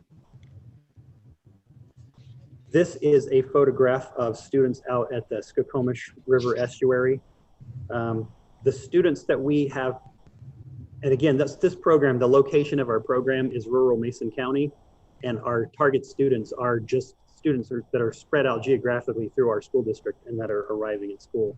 Our Junior Boots program is for 6th grade students, typically age 11 to 13.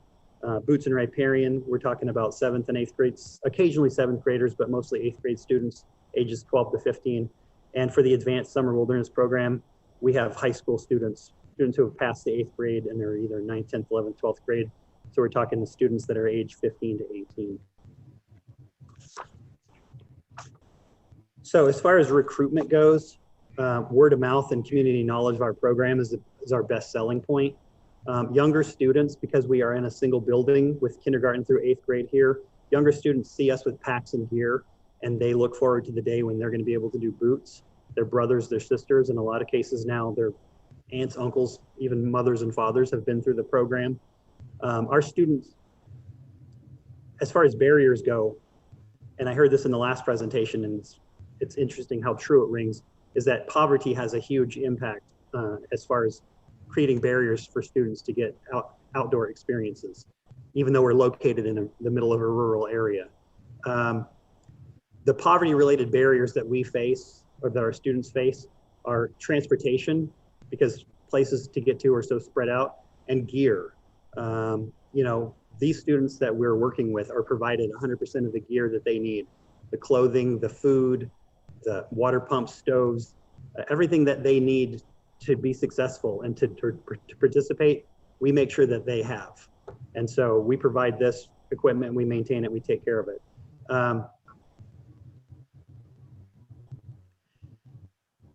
That's how our program eliminates barriers. So I also heard in the last presentation talking about ACEs. We considered putting ACEs in as a barrier, but our students at Hood Canal School, surveyed in the 5th grade, had a state average of ACEs that was about 2.5 to 3 times higher than the state average. And so it's kind of goes without saying that students have experienced a lot of trauma, and those are challenges that we're helping them face through our program. So demographically, our school is about 45% Native, 45% white students, and about 10% other races. We have 100% free and reduced lunch at our school. And the median household income for this area where our school district is located is about $29,000. So those free and reduced lunch and $29,000 obviously kind of tied together with some of the challenges and adversities that students are facing. Another one that we feel is super substantial at our school is, as far as CPS and ICW, which is Indian Child Welfare, and just either directly through the foster care or indirect foster care, students not living with biological parents, being taken care of by a relative or a foster family, we're talking about 42% of our student population. That's currently in the 7th and 8th grade right now, which was a number that even surprised me whenever I went and crunched the numbers.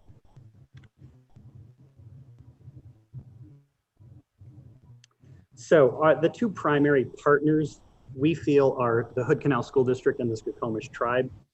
Hood Canal School District, like I said, again, it comprises a large geographic area. It's really super stretched out. So some of the kids ride the school bus 35 miles one way to get to our school. Many of our Native kids walk to and from school. So the tribe deeded the land to Hood Canal School back in the 1960s. And this tie that the district has to the tribe places the school in a unique cultural setting. Boots and Riparian have improved the relationship between the school district and the tribe over the years, because kids' willingness and families seeing the benefits of our program, and that program comes through the school. Everything that we do runs through the school board, it runs through the tribal council, and we receive community-wide support in some form or fashion. Boots would not exist if it wasn't for the support of all three of these parties: the tribe, the school, and the community. So another primary partner that are providing some of our match is the Squaxin Island tribe through the Little Creek Casino and the Squaxin Island Child Development Center. These places provide on-site vocational and career opportunities for students. The Squaxin Island employees that are currently in these two locations in the past have been key Boots support staff in the early years. And so after working at Hood Canal School District and working in the Boots program, they've moved on to these locations. And now we partner with them and bring students there to their locations for vocational opportunities and volunteer things. And so these previous Boots staff that are now in other locations that we partner with, they know what we're doing and they want to support us. And so that makes it super easy and meaningful for us to set up partner experiences for students.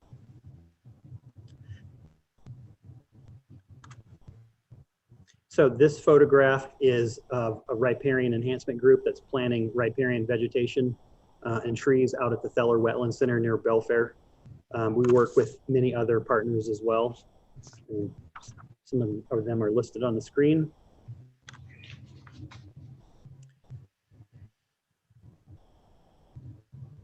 So sustainability, initially community support and consistent funding from OSPI gave Boots the start that we needed. No Child Left Inside has provided the means to enhance our program and to grow our program and really solidify it. That growth has manifested into a nature-based public school program that's woven into our core curriculum here at Hood Canal School. In this picture, the kindergarten students that you see are wearing rain gear that they wanted to go outside, they wanted to go outside, and I was down in the kindergarten hall and I heard them talking and saying the kids wanted to go outside and play and they needed rain gear. And I was just kind of passing by and I said, hey, we can take care of that for you guys.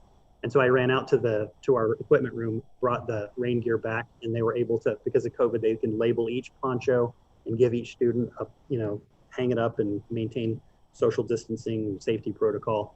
These students, if you can see that that brownish building that's in the background, there's a green door. All of our Boots and riparian equipment is located in that building, and we go in and out of that door with middle school students. But we're in full view of all of these kindergarten students and lower grade students that are downstairs, and they consistently watch everything that we're doing. They want to know what we're doing, where we're going, and when they're going to be able to participate in Boots. So we access a variety of public lands over the 2-year course of our grant cycle. We go to state parks, recreation, and wilderness areas. We spend a lot of time in national parks and forests, and we are getting out onto the water more also. We've purchased kayaks and we're making that more of an integral component to especially riparian, but also the Boots program.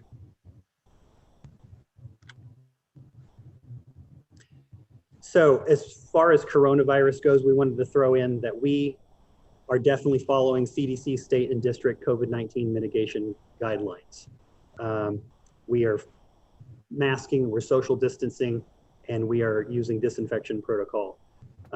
We have had to adapt the current grant that we're in right now due to COVID, because in the middle of the second year of our grant, actually the first year of our grant, sorry, the students went home and went to 100% on remote learning. And so one of the ways that we addressed that was by creating a Boots at Home program where we actually put gear together, we put backpacks together, and we sent those kits home to students. And then we met with them routinely on Zoom, and we had them engage in outdoor activities. We sat down, we delivered instruction, and we were able to do, group processing and, decompression sessions and, share observations and things. And then, so they were running that kind of program on their own at home, and we were teaching them through Zoom and checking in with them that way, because we didn't want students to miss out on these opportunities. So another thing that we've done is, instead of having students sleep all in a single tent to maintain social distancing, we have gone to using individual bivy tents. So I think I have one more slide. It's my conclusion slide. Okay, so I just wanted to say in conclusion, thank you guys for inviting us to present our program. And again, Chambliss and Ticey and myself will be happy to answer any questions that you might have. All right, thank you so much, Toby, for going through that. And in a very calm demeanor with a lot of really important information. So I really appreciate your tone throughout that. It's amazing, amazing program. All right, so, and Ticey and Chambliss are available for questions as well. So questions from the committee.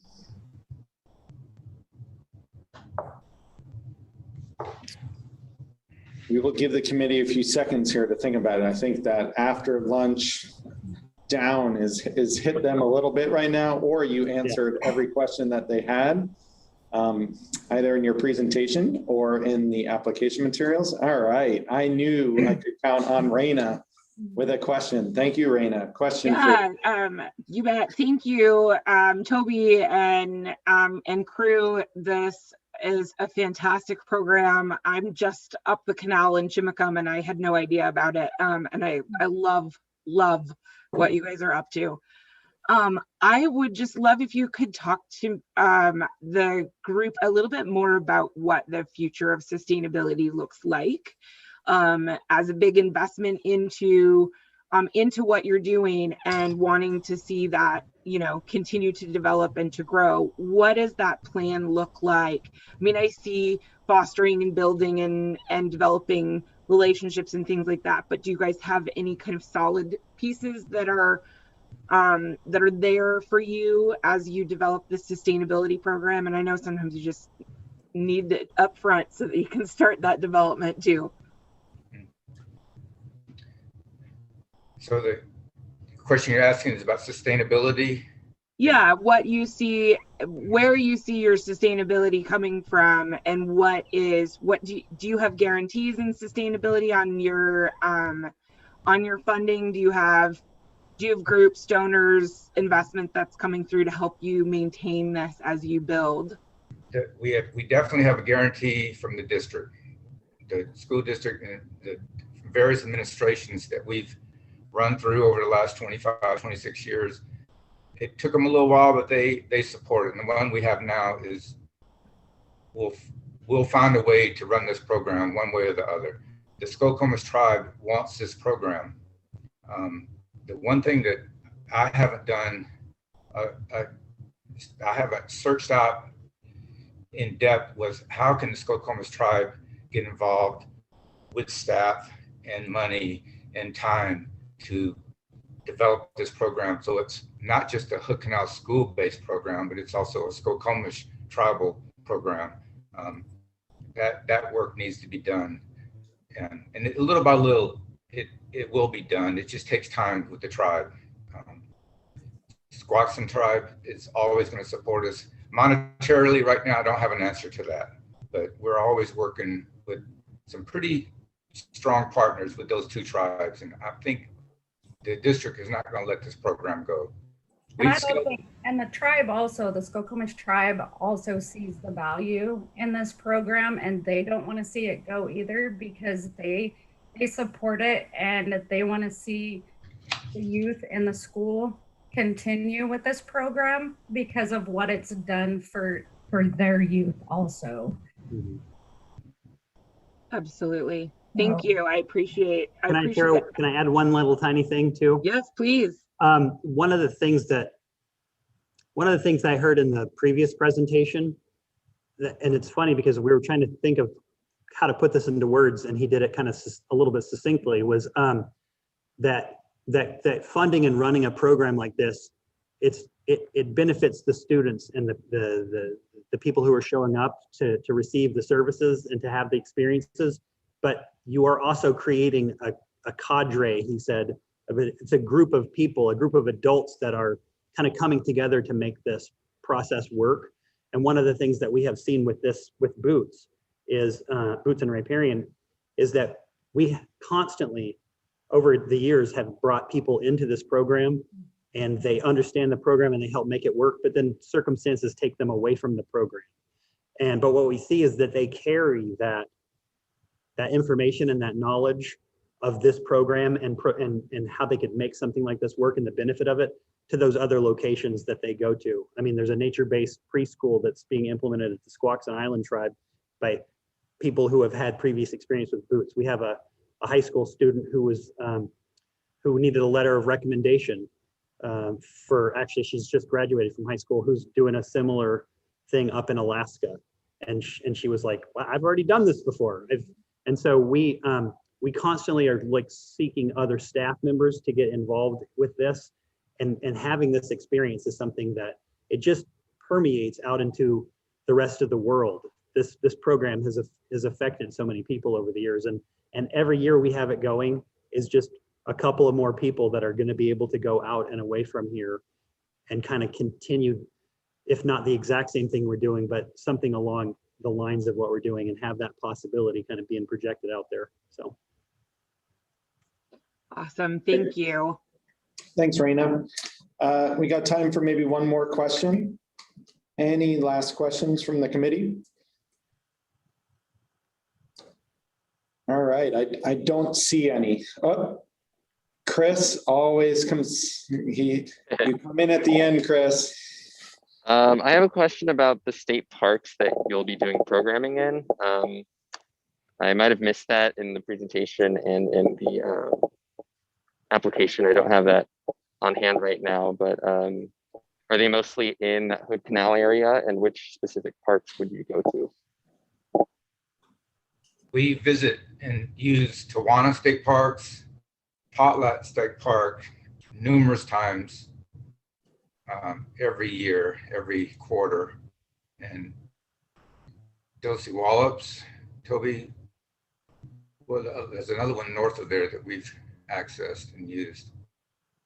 Well, it's Lake Cushman is a state park. We're going to be using that. Yeah.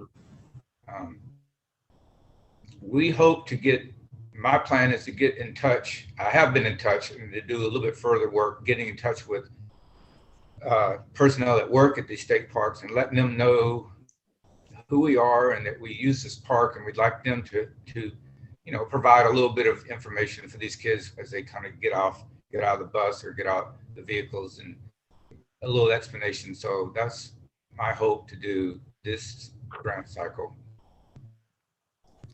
All right, great. And Shamlis, there's 3 different state park people on the committee here, and they will all get your contact and they'll help you with those contacts at all those different state parks that you're going to already. I'd love to work with them. We want to work with them. Excellent. All right. Well, thank you very much, Toby, Ticey, and Shamlis. It's great to see you, and have a nice afternoon. All right. Thank you all very much. All right, and with that advisory committee, we are on the last break of the afternoon. We're a little bit behind by about 4 minutes or so. Let's come back right on schedule. So we'll start the next presentation right on time at 3:25. So you've got about 10-minute break, and we'll see everybody in 10 minutes. Thanks. Bye-bye.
Hi, Laura.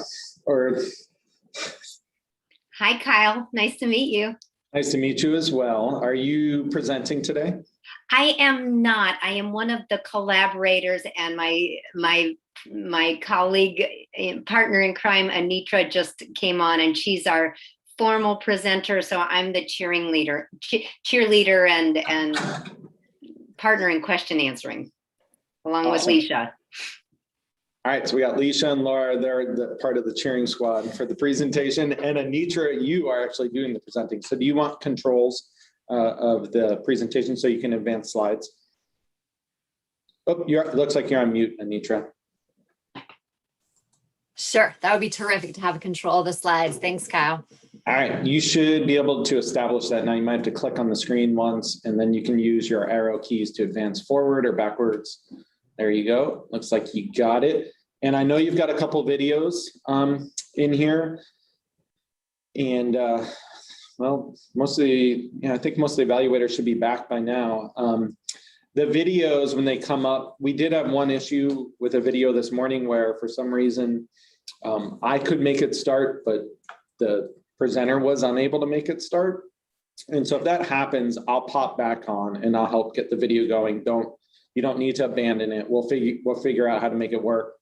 And then for the committee members, a reminder that you may have to adjust the volume on your computer when the videos are going, because the volume can be different, maybe softer or louder, depending. And so look at the volume on your screen. All right, I need to just do a quick check to make sure I have all the evaluators back. That was a pretty quick break. We got a little bit behind. I see Steve, I see Michaela, Kelly, Julie, Chris, Raina.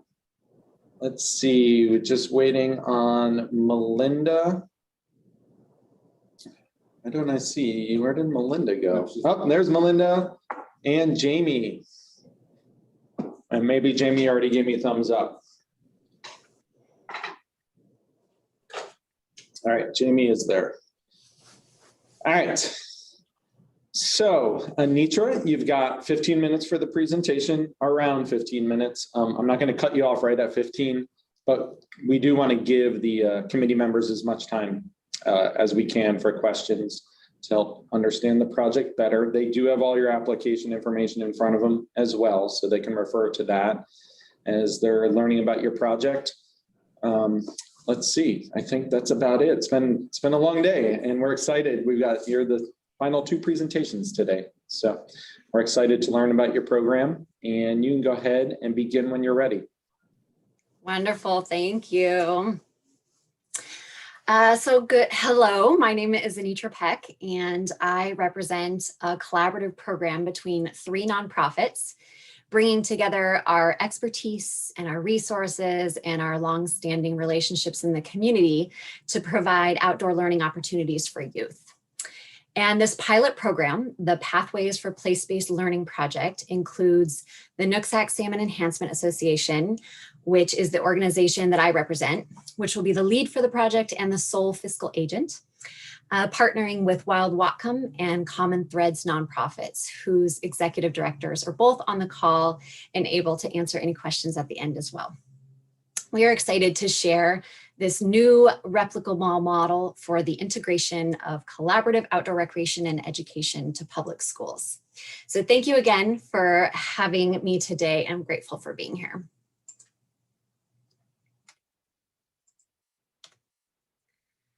The Pathways project relies on innovative and strong collaboration. And this table on the slide represents our unique approach for youth to engage with a wide range of outdoor experiences, resulting in an average of 5 field trips for each grade level per school year, incorporated into the school day at a variety of locations outlined in the bottom section of this table. The curriculum is scaffolded, meaning that it builds upon each other year after year.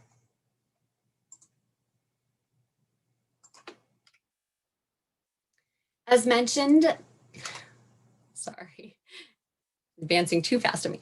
As mentioned, the Pathways approach not only provides a variety of enrichment, but it also does so in a very comprehensive way, reaching all students throughout a school district during their K through 5 public school experience. And this is a total of 1,600 students, resulting in a minimum of 16,000 hours of field experience. And I'll mention in just a moment why this program is so important to the youth that we are serving.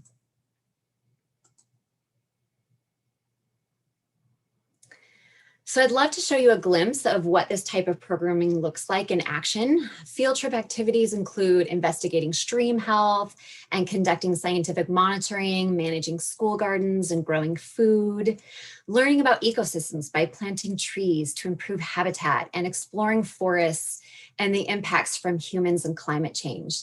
So let's take a moment, let's take a deep breath, and let's quietly enjoy this short video together. And I don't see a play button, Kyle, so you might have to be my support here.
I'm having a blast right now.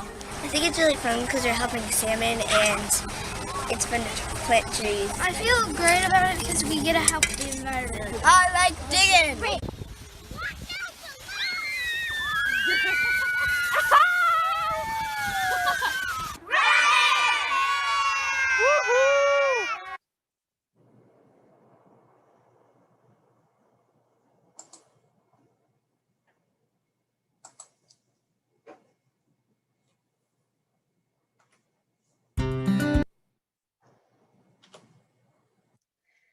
This funding invests in the desire of the district that we're working with and realistically statewide educational institutions, as we saw through recent state budget approval, to bring more place-based experiential education to youth like we saw in that video.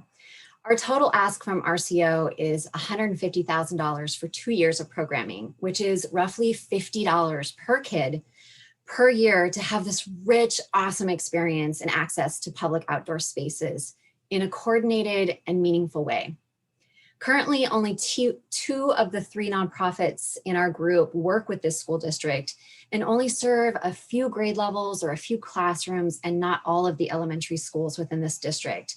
And so NCLI funding will initiate a thoughtful and innovative pilot program to coordinate those efforts between the 3 nonprofits and the school district staff to reach every grade level in all of the elementary schools, resulting in total equity for this school district. NCLI funding is an investment for a program that, if successful, the school district intends to sustain. And so what a wonderful opportunity RCO has to be the leading impetus for this exciting pilot program.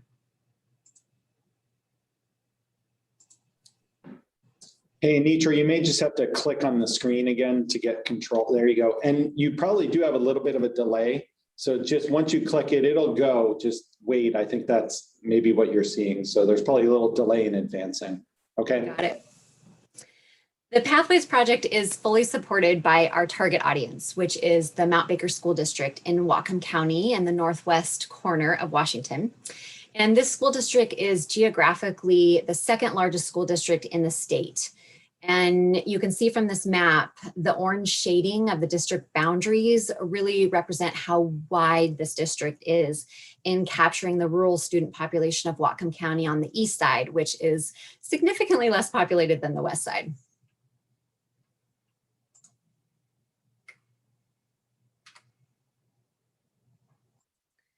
This school community is remote, and one of the biggest struggles for this district to provide during and after school programming is the transportation barrier. Our project introduces youth to their own backyard to really overcome that barrier as a place to find comfort and connection with the natural world. For many of these most vulnerable and underserved youth, nature can seem abstract and scary and out of reach geographically, economically, or even culturally. And our vision is for all children to have equal access to state parks and other natural spaces. And we believe that providing positive, consistent, sustained experiences with the natural world during the school day will make really big headway towards that outcome. Youth at the Mount Baker School District have the highest percentage of free and reduced lunch compared to the other school districts in Whatcom County. And the district's student body is more than a quarter student of color, including students from 2 federally recognized tribes. And this student population is far from urban centers and community opportunities. And we believe these students have the greatest need for a program rooted in community partnerships to provide equitable access to recreational focused learning. We know that you have most likely heard from other applicants about so many amazing programs today. Kayaking adventures and overnight camps and mountain visits provided to youth that would otherwise not have the opportunity. And we absolutely value this type of programming. However, we feel that the strength of our project is that we don't need extensive transportation and expensive equipment. Our project truly provides equitable access as well as offers opportunities that students can replicate again with their friends and family by meeting students where they're at. The youth and families that our project will serve have high levels of poverty and are located in extremely rural stretches of Whatcom County. And the likelihood of these families driving their youth to a kayak camp on a Saturday or a week-long camp during the summer is low. And the likelihood of that youth being able to access that kayaking opportunity in the future after that program or the funding ends, even lower.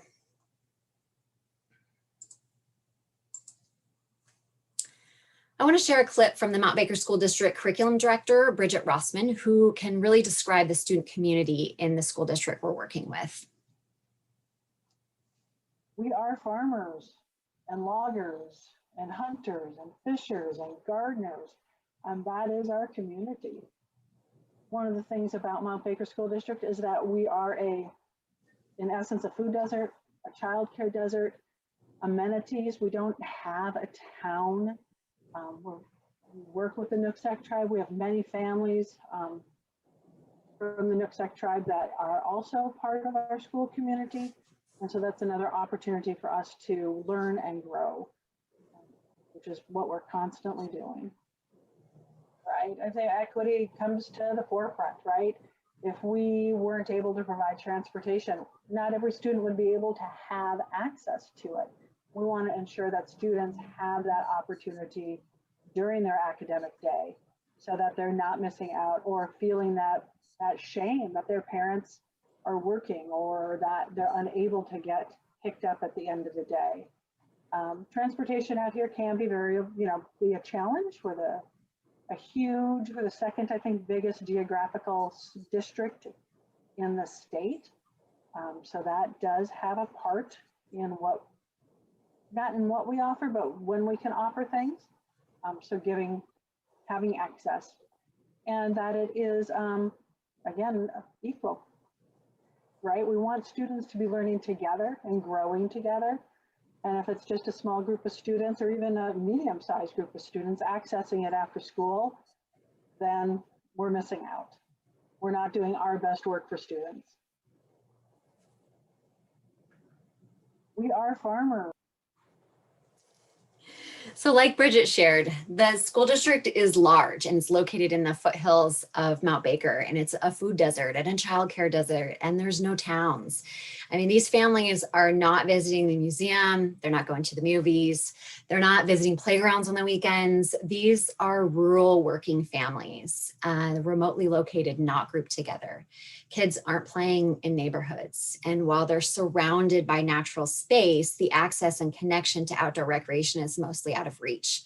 And that This is why our project can bridge that gap by integrating into the school day for maximum enrichment impact. This allows access for students and families that may not able to have it otherwise.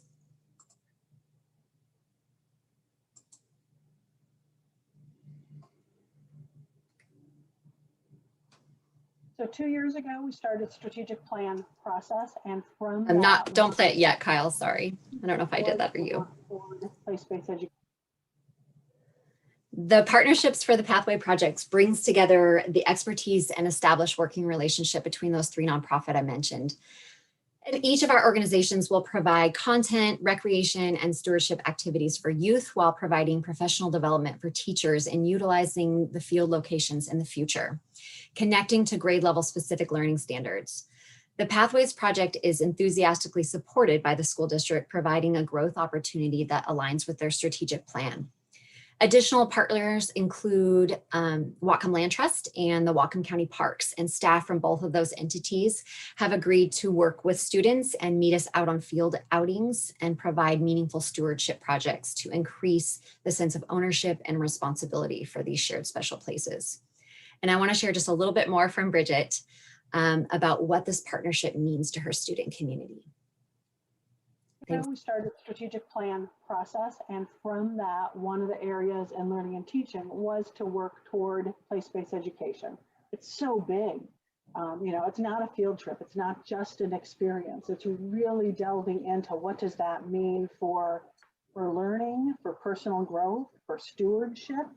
You know, and that's something that we have to work on because we don't have a depth of understanding and or a plan yet.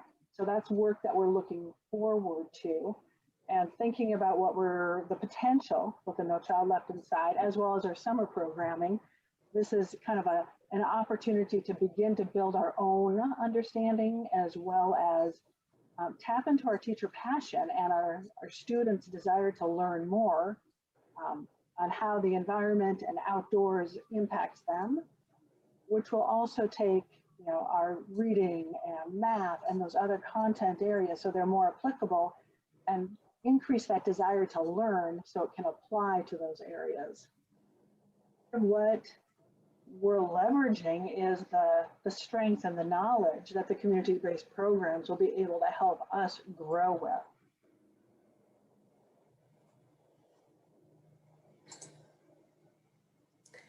As a rural school district surrounded by forests and rivers and mountains, the Mount Baker School District supports outdoor learning, yet they lack that expertise to fully utilize their surroundings. And how many other school districts are like this? I mean, this is a model that can be replicated anywhere, not just in Whatcom County. And just think how powerful it would be if every school district partnered holistically with community-based nonprofits who could provide outdoor education and recreation on and off school grounds. And this is the key to sustaining this type of programming, the long-term partnerships and the buy-in from the school district. And we're committed to this and committed to modeling this for teachers on how to utilize the resources in their own backyard effectively and safely.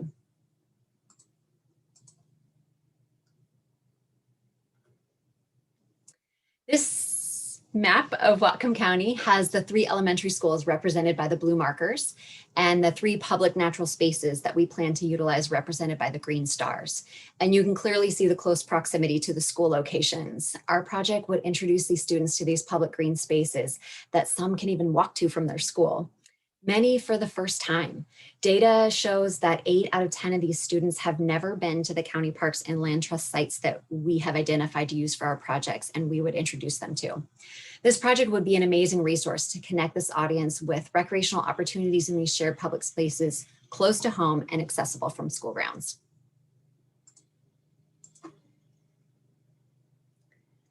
Unfortunately, the Mount Baker School District boundaries are up to an hour drive to the closest Washington State Park. Therefore, the Pathways project will focus on local natural public spaces shared in the previous slide. We think that this will ultimately create lasting relationships to public lands to continue use for other state parks.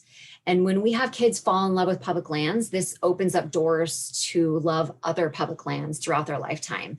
And when we introduce kids to land near their school, we're giving them a sense of ownership over public lands that they may not have been there before. I want to share a few quotes from Mount Baker School District teachers. The top one is, I see how much kids are not exposed. These kids don't go on vacations. 50 to 60% of them have never even gone up the hill to Mount Baker is what they're referencing. They don't get out, even though in 5th grade, they get free skiing passes.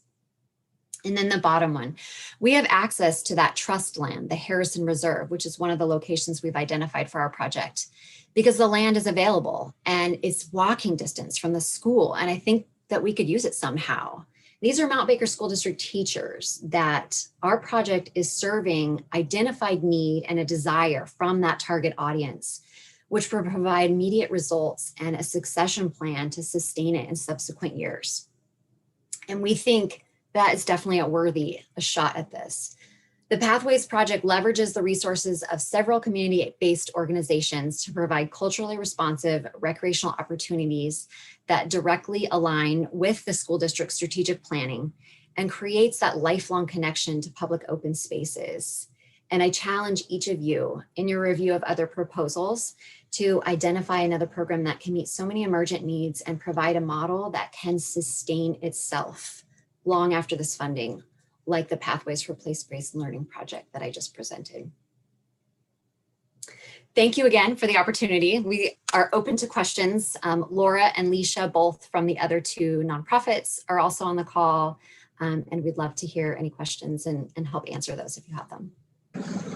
Great, thanks, Anitra, and sorry for, that was me, that video a little early. I thought I had your timing perfect there, but I appreciate the support.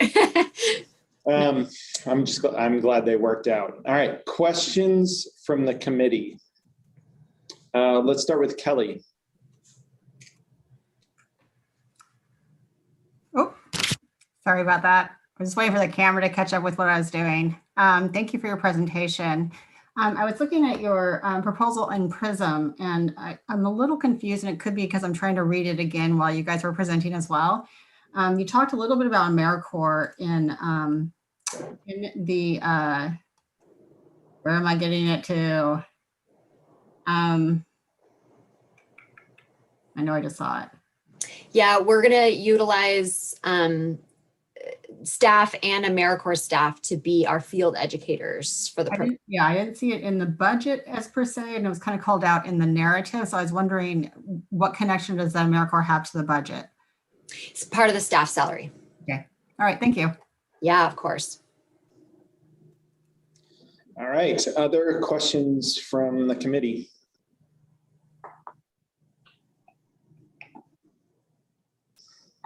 We'll just give them a few more seconds as they're working on their scoring and see if they have any last questions here. And actually, if I can just clarify Kelly's question, because I know some allowable match questions may come up. Common Threads is the organization that does a lot of our field-based instruction, leveraging AmeriCorps resources. So really, when we talk about our staffing costs, it's the staffing costs in the budget are not a double dip of state and federal funds. It's our leadership team that is supporting the AmeriCorps that's in the budget.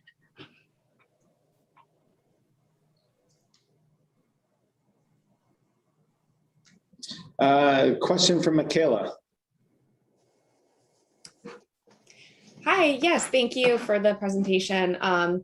I wanted to see if you could share anything in regards to, you mentioned that, that your schools serve tribal families from 2 tribes predominantly, and you talked about this place-based education. I'm wondering, in your program, do you incorporate any of the kind of place-based since time immemorial tribal curriculum that connects that place-based learning to the folks that have, the tribal folks that have lived there for generations?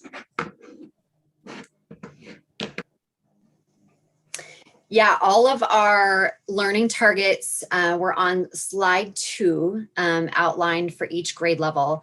And part of this project would be working with the Mount Baker District staff, admin staff, and curriculum staff to really weave in their curriculum and align it with some of these goals. So I know that they are teaching since time immemorial, so we would incorporate that into it. And really just kind of taking what they're already focusing on and finding ways to have an outdoor classroom enhance a lot of those learning targets. Thank you. Thanks, Michaela. Question from Raina. Thank you so much for your presentation and time today. This is a fantastic program. I'm just curious, in your donated labor, part of your match is donated labor, and how are you guys as an organization planning on at tracking that and valuing that from a since there isn't any monetary components to your match? I mean, obviously labor is labor, but how are you tracking that and valuing that? Yeah, so the voluntary labor is primarily coming from the Mount Baker School District, and we would work with them to figure out a tracking system for accounting for the time for the curriculum, administrative and teacher staff that we would be working with to help train them and to help align the learning targets and to help schedule and all of those different components. So it's primarily coming from that. And then the rest is coming from our organizations through volunteer help, in which we all have very robust setup systems to account for that already.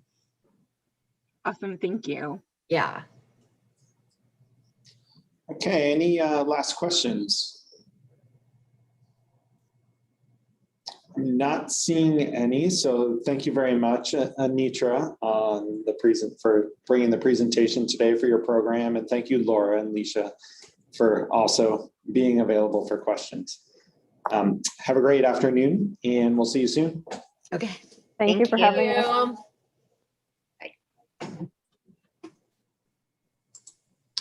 All right, and that brings us to our final presentation of the day.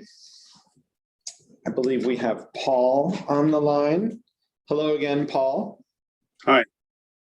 It's been a couple of years since I've seen you. It's good to see you again, even in the virtual world here. I'm going to go ahead and pass the controls over to you. All right, so you should have the controls now, Paul. So if you just want to click on the screen once, and then you can use the arrow keys to advance forward and backward if needed. Yep, looks like you got it. And there probably, Paul, there's probably a delay too. Okay. As you're advancing through. So just if you click it once on your keyboard, just give it. Here, if you want to click it back to the first slide there. I'm using my tablet because the computer, the network has slowed down. Well, so it tends to be a little faster on the tablet. I can advance for you, Paul. If you just want to say next slide, I'll go ahead and just move it as we go through the presentation, if that works for you. I think this will work. I can slide, and I think it'll work. Okay. Yeah. If not, I can always advance here too. So you can always say, please advance or next slide, and I'll hit it forward. All right. So Paul, you've got 15 minutes for the presentation. If you're a little bit over that, that's going to be okay. But we do have some prompts that we can give you if you're getting close. And that allows about 10 minutes for questions from the committee and to give more detail into elements that they need to understand better to be able to score your project. So with that, Paul, welcome, and feel free to begin your presentation when you're ready. Okay. Thank you. Ait Squile, Paul Klein, Setnesna, Chuck Lumison. Good day. My name is Paul Klein. I am Lummi. I'm the Outreach and Education Specialist for Lummi Natural Resources. Today, I'm going to talk to you about the program Lummi Youth Living and Protecting Shilangin. Shilangin is a Lummi word that means our way of life. And our way of life is salmon. So salmon is our way of life. Another thing is that we call ourselves the salmon people.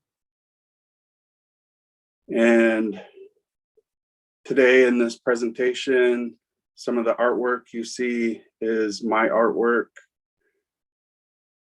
And the pictures in the PowerPoint, these are pictures from our program. And for this opening picture here, of pictures can say 1,000 words, I think this picture is the one. Here in this picture, the students are on the spring fisheries. So they're out catching the fish with the fishermen and the biologists. And the captain driving the boat, I've known him for a long time, and he's a veteran. And he's out there volunteering. He's not working. He's a fisherman. And then standing up in the picture is one of our biologists. And when our biologists and our technicians and everyone is working with my program, the staff are volunteering their time. And there's another tribal fisherman sitting here, and they're drifting the river. They're catching spring Chinook.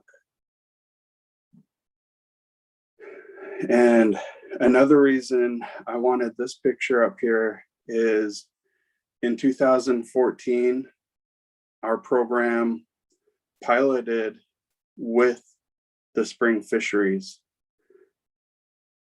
So the spring fisheries has this big history that we haven't been able to fish the spring Chinook in 40 years. So starting back in 2014, this was our first time getting out on the water and fishing the spring Chinook.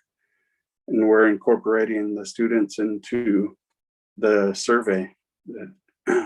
And then the salmon that we catch and keep is a part of our first salmon ceremony.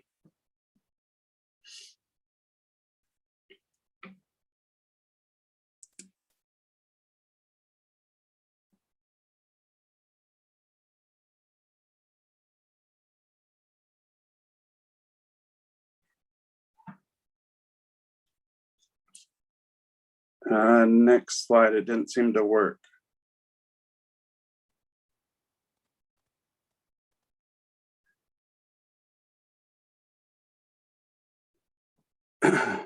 Building off the success of our spring Chinook fisheries, our program began developing hands-on and age-appropriate environmental education.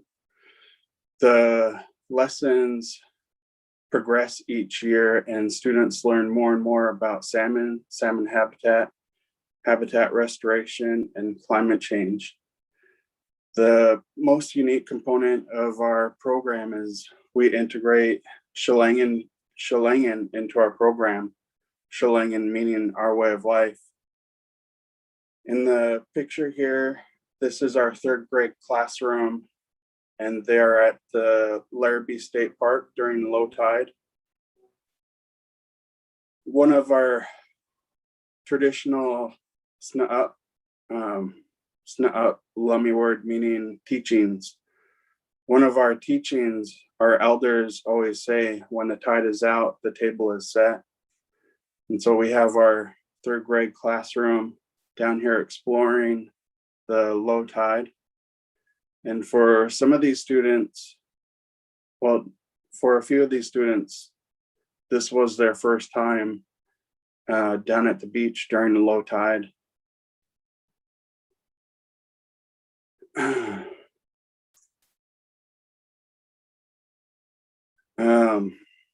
Our 4th and 5th grade classes focus on salmon life cycle. Our 4th graders visit the Lummi salmon hatchery in the spring when the salmon are being released, the salmon fry.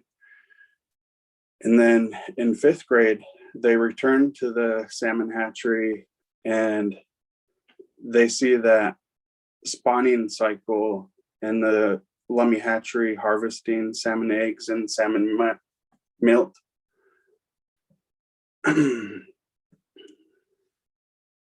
And with our 4th grade classroom, they go and visit the salmon hatchery, and this coincides with what they're doing in the classroom. They're raising salmon in the classroom, and in that springtime, they release their fry into Shell Creek.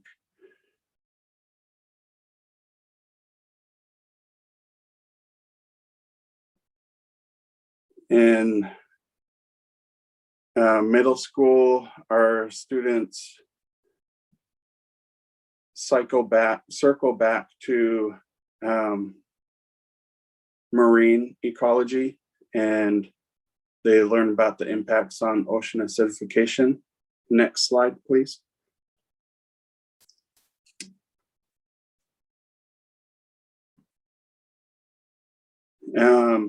So in this picture, this is me and my youngest son. And the reason I put this picture up here is because this is what our virtual program looked like this year.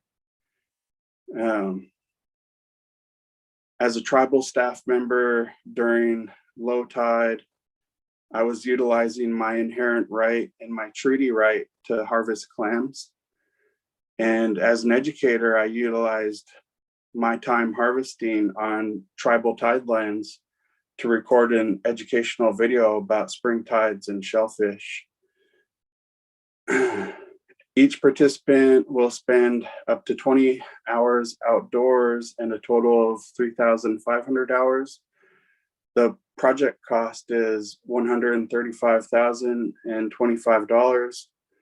The funds requested is $99,185.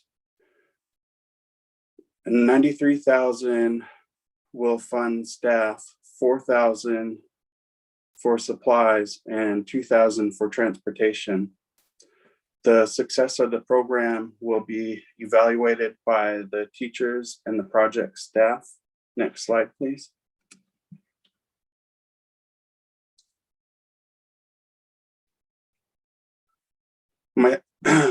My story about the youth is very personal. I attended Lummi Nation School, the same school that our program implements curriculum and activities. In this picture, this is my oldest son, and he's in the front and center wearing a red and black sweater. He was born with cerebral palsy, and he's an enrolled Nooksack tribal member on my father's side. 80% of our students at Lummi Nation School have disability. 100% of the students receive free lunches. 2% are non-tribal member.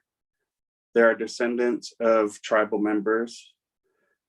98% of the students are tribal members. The students recruited from the Lummi Nation School. 60% are 3rd through 6th grade. 40% are 7th through 8th grade. The program serves students ages from 9 to 14. The program is no cost to students. Our youth live within Whatcom County, and a portion of our students are from neighboring tribes. For example, my son, he's enrolled Nooksack. Next slide, please.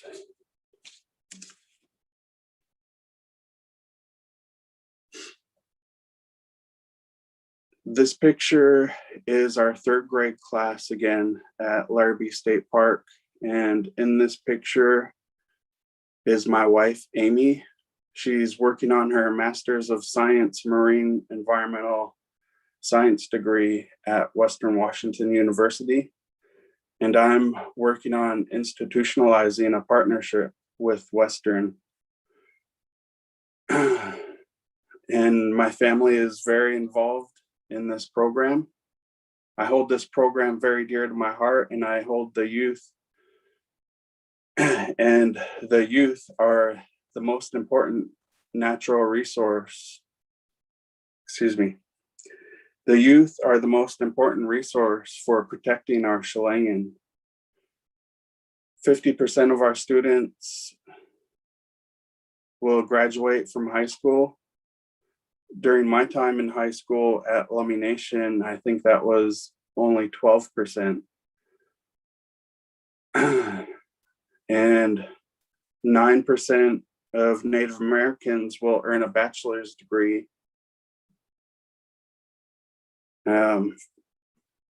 I've earned a bachelor's in Native Environmental Science and a master's degree in public administration. Friends and relatives and community members have reminded me that I'm an example for overcoming those odds. So these statistics kind of touch my heart, and I would like to see the graduation rates increase.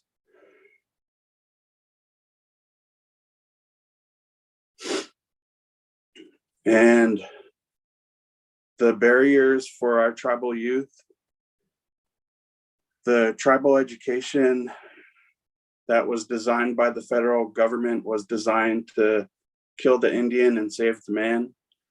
The boarding school era ended only 1 or 2 generations ago, and our way of life was outlawed until 1978. The American Indian Religious Freedom Act. Our students face an education system that belittles their community's history. Our students are faced with the highest health disparities caused by generations of forced assimilation. Next slide, please.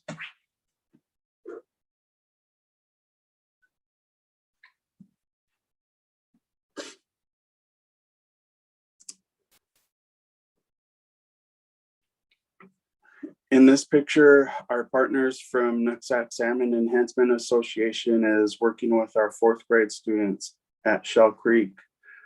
The students are doing an environmental assessment to make sure they can release their salmon. And Lummi Nation School K-12 is one of our partners, providing staff, permission slips, transportation, and lunches. They're located on the Lummi Reservation, and one of our partners is Northwest Indian College, providing staff, lab equipment, and activities. They're located on the Lummi Reservation.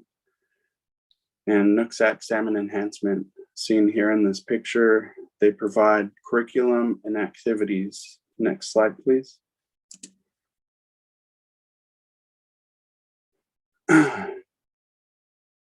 Our program is nearly 100% sustainable.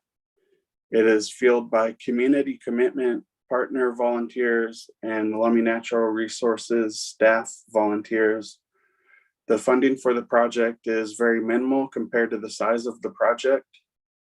Employing 2 staff and serving 175 students, our project has already established the curriculum and activities, offering multiple activities for each grade. In the picture, this is our 5th grade students restoring salmon habitat. They were planting 200 trees at Smuggler Slough. These trees were donated by the Lummi Natural Resources, the Restoration Division.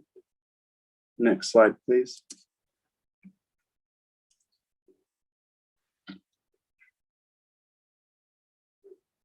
All participants will be involved in stewardship activities on the Lummi Reservation, wetlands, shorelines, and the Nooksack River. Our 3rd grade class will conduct intertidal surveys at Larrabee State Park. 5th grade fourth grade field trips to Hovander State Park and Shell Creek. At the Hovander Park, Lummi Nation has a smolt trap, and we incorporate that into our salmon life cycle lessons. And at Shell Creek, they release salmon. Fifth grade will attend Centrum Water World, Smuggler's Slough. They'll attend Centrum Water World at Fort Worden State Park. And on the reservation at Smuggler's Slough, they'll do a water quality survey. Sixth grade and middle school, spring fisheries on the Nooksack River. Third grade through eighth grade progressively experience the salmon life cycle at different stages along the Nooksack River and at the Skookum Creek Hatchery. Next slide, please. And with that, I'd like to say thank you, Paishka.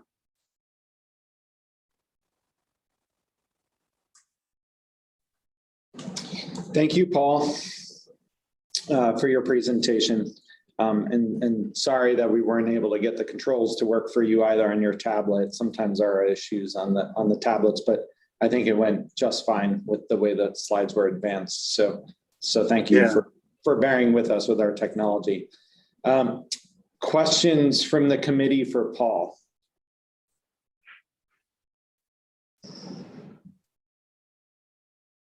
Let's start with Melinda Posner with State Parks. Hi, good afternoon. Thank you very much. Hi. Appreciated your presentation. And am I correct in understanding that all third through eighth graders receive some level of programming? All of them at school? Okay. Oh, that's helpful. Thank you. Thanks, Melinda. That was an easy question to answer.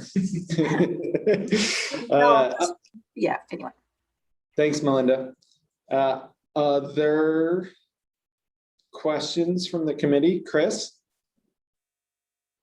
Thank you, Paul, for your presentation. I have a quick question about the budget and in terms of like sustaining the funding past 2023 after the 2-year grant cycle is over for No Child Left Inside.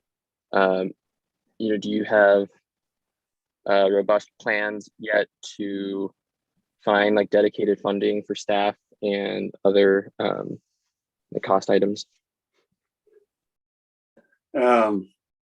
I'm always looking for other grant proposals or grant opportunities, and I'm always applying. So that's I apply for multiple grants every year, and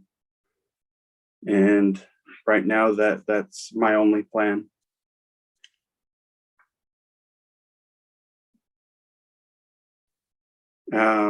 And another thing, COVID has made it a challenge, not only with all the grant cycles, but trying to find a way to continue the program. Okay, thanks, Paul. And thanks, Chris. Raina, looks like you have a question. Hey, Paul, thank you so much. It's wonderful to meet you virtually. I was just curious if you could share a little bit about the students that you're serving with disabilities and how your programs focus on differently abled people and what kind of different abilities and superpowers come to your programs.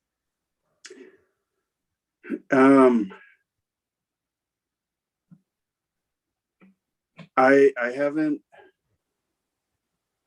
seen like students who are in wheelchairs in the program. For my son, he has cerebral palsy, and he recently just had surgery, but before surgery, he kind of had a hard time walking. So he was able to participate in our program, and he was able to get on the boat. Wasn't an easy boat to get on. It was a large boat in the harbor. So he was able to get help and support from the school's para-educators, and I forget the ratio now, but I think there was two para-educators that went on the field trips, and each class we serve between 15 to 25 students in each class. So we have a fair amount. The Lummi Nation School has a fair amount of para-educators that are there assisting students. Well, that's wonderful to have support, and I'm excited to hear of the positive outcome on your son's surgery. That's great. Thank you for sharing. Yeah, thank you. Any final questions for Paul? All right, Paul, looks like you provided the information that the committee needed to be able to score your project. So thank you very much for presenting today and for bringing your project forward for a potential grant. Yeah, thank you for giving me the time and the opportunity to present. All righty, and have a nice afternoon. You too.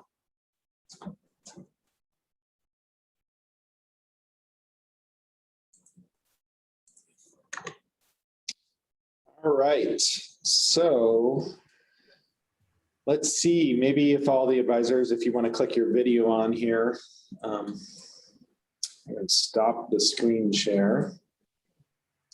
Since you're the host now, you have to stop you too. Okay. All right, you made it through day one. Hold on, let me grab a different screen share here. Now that I'm not sharing my screen, I can't see everybody. All right, that's better. All right, that was pretty amazing afternoon of projects. Pretty powerful stuff, and definitely some pretty powerful stuff this morning too.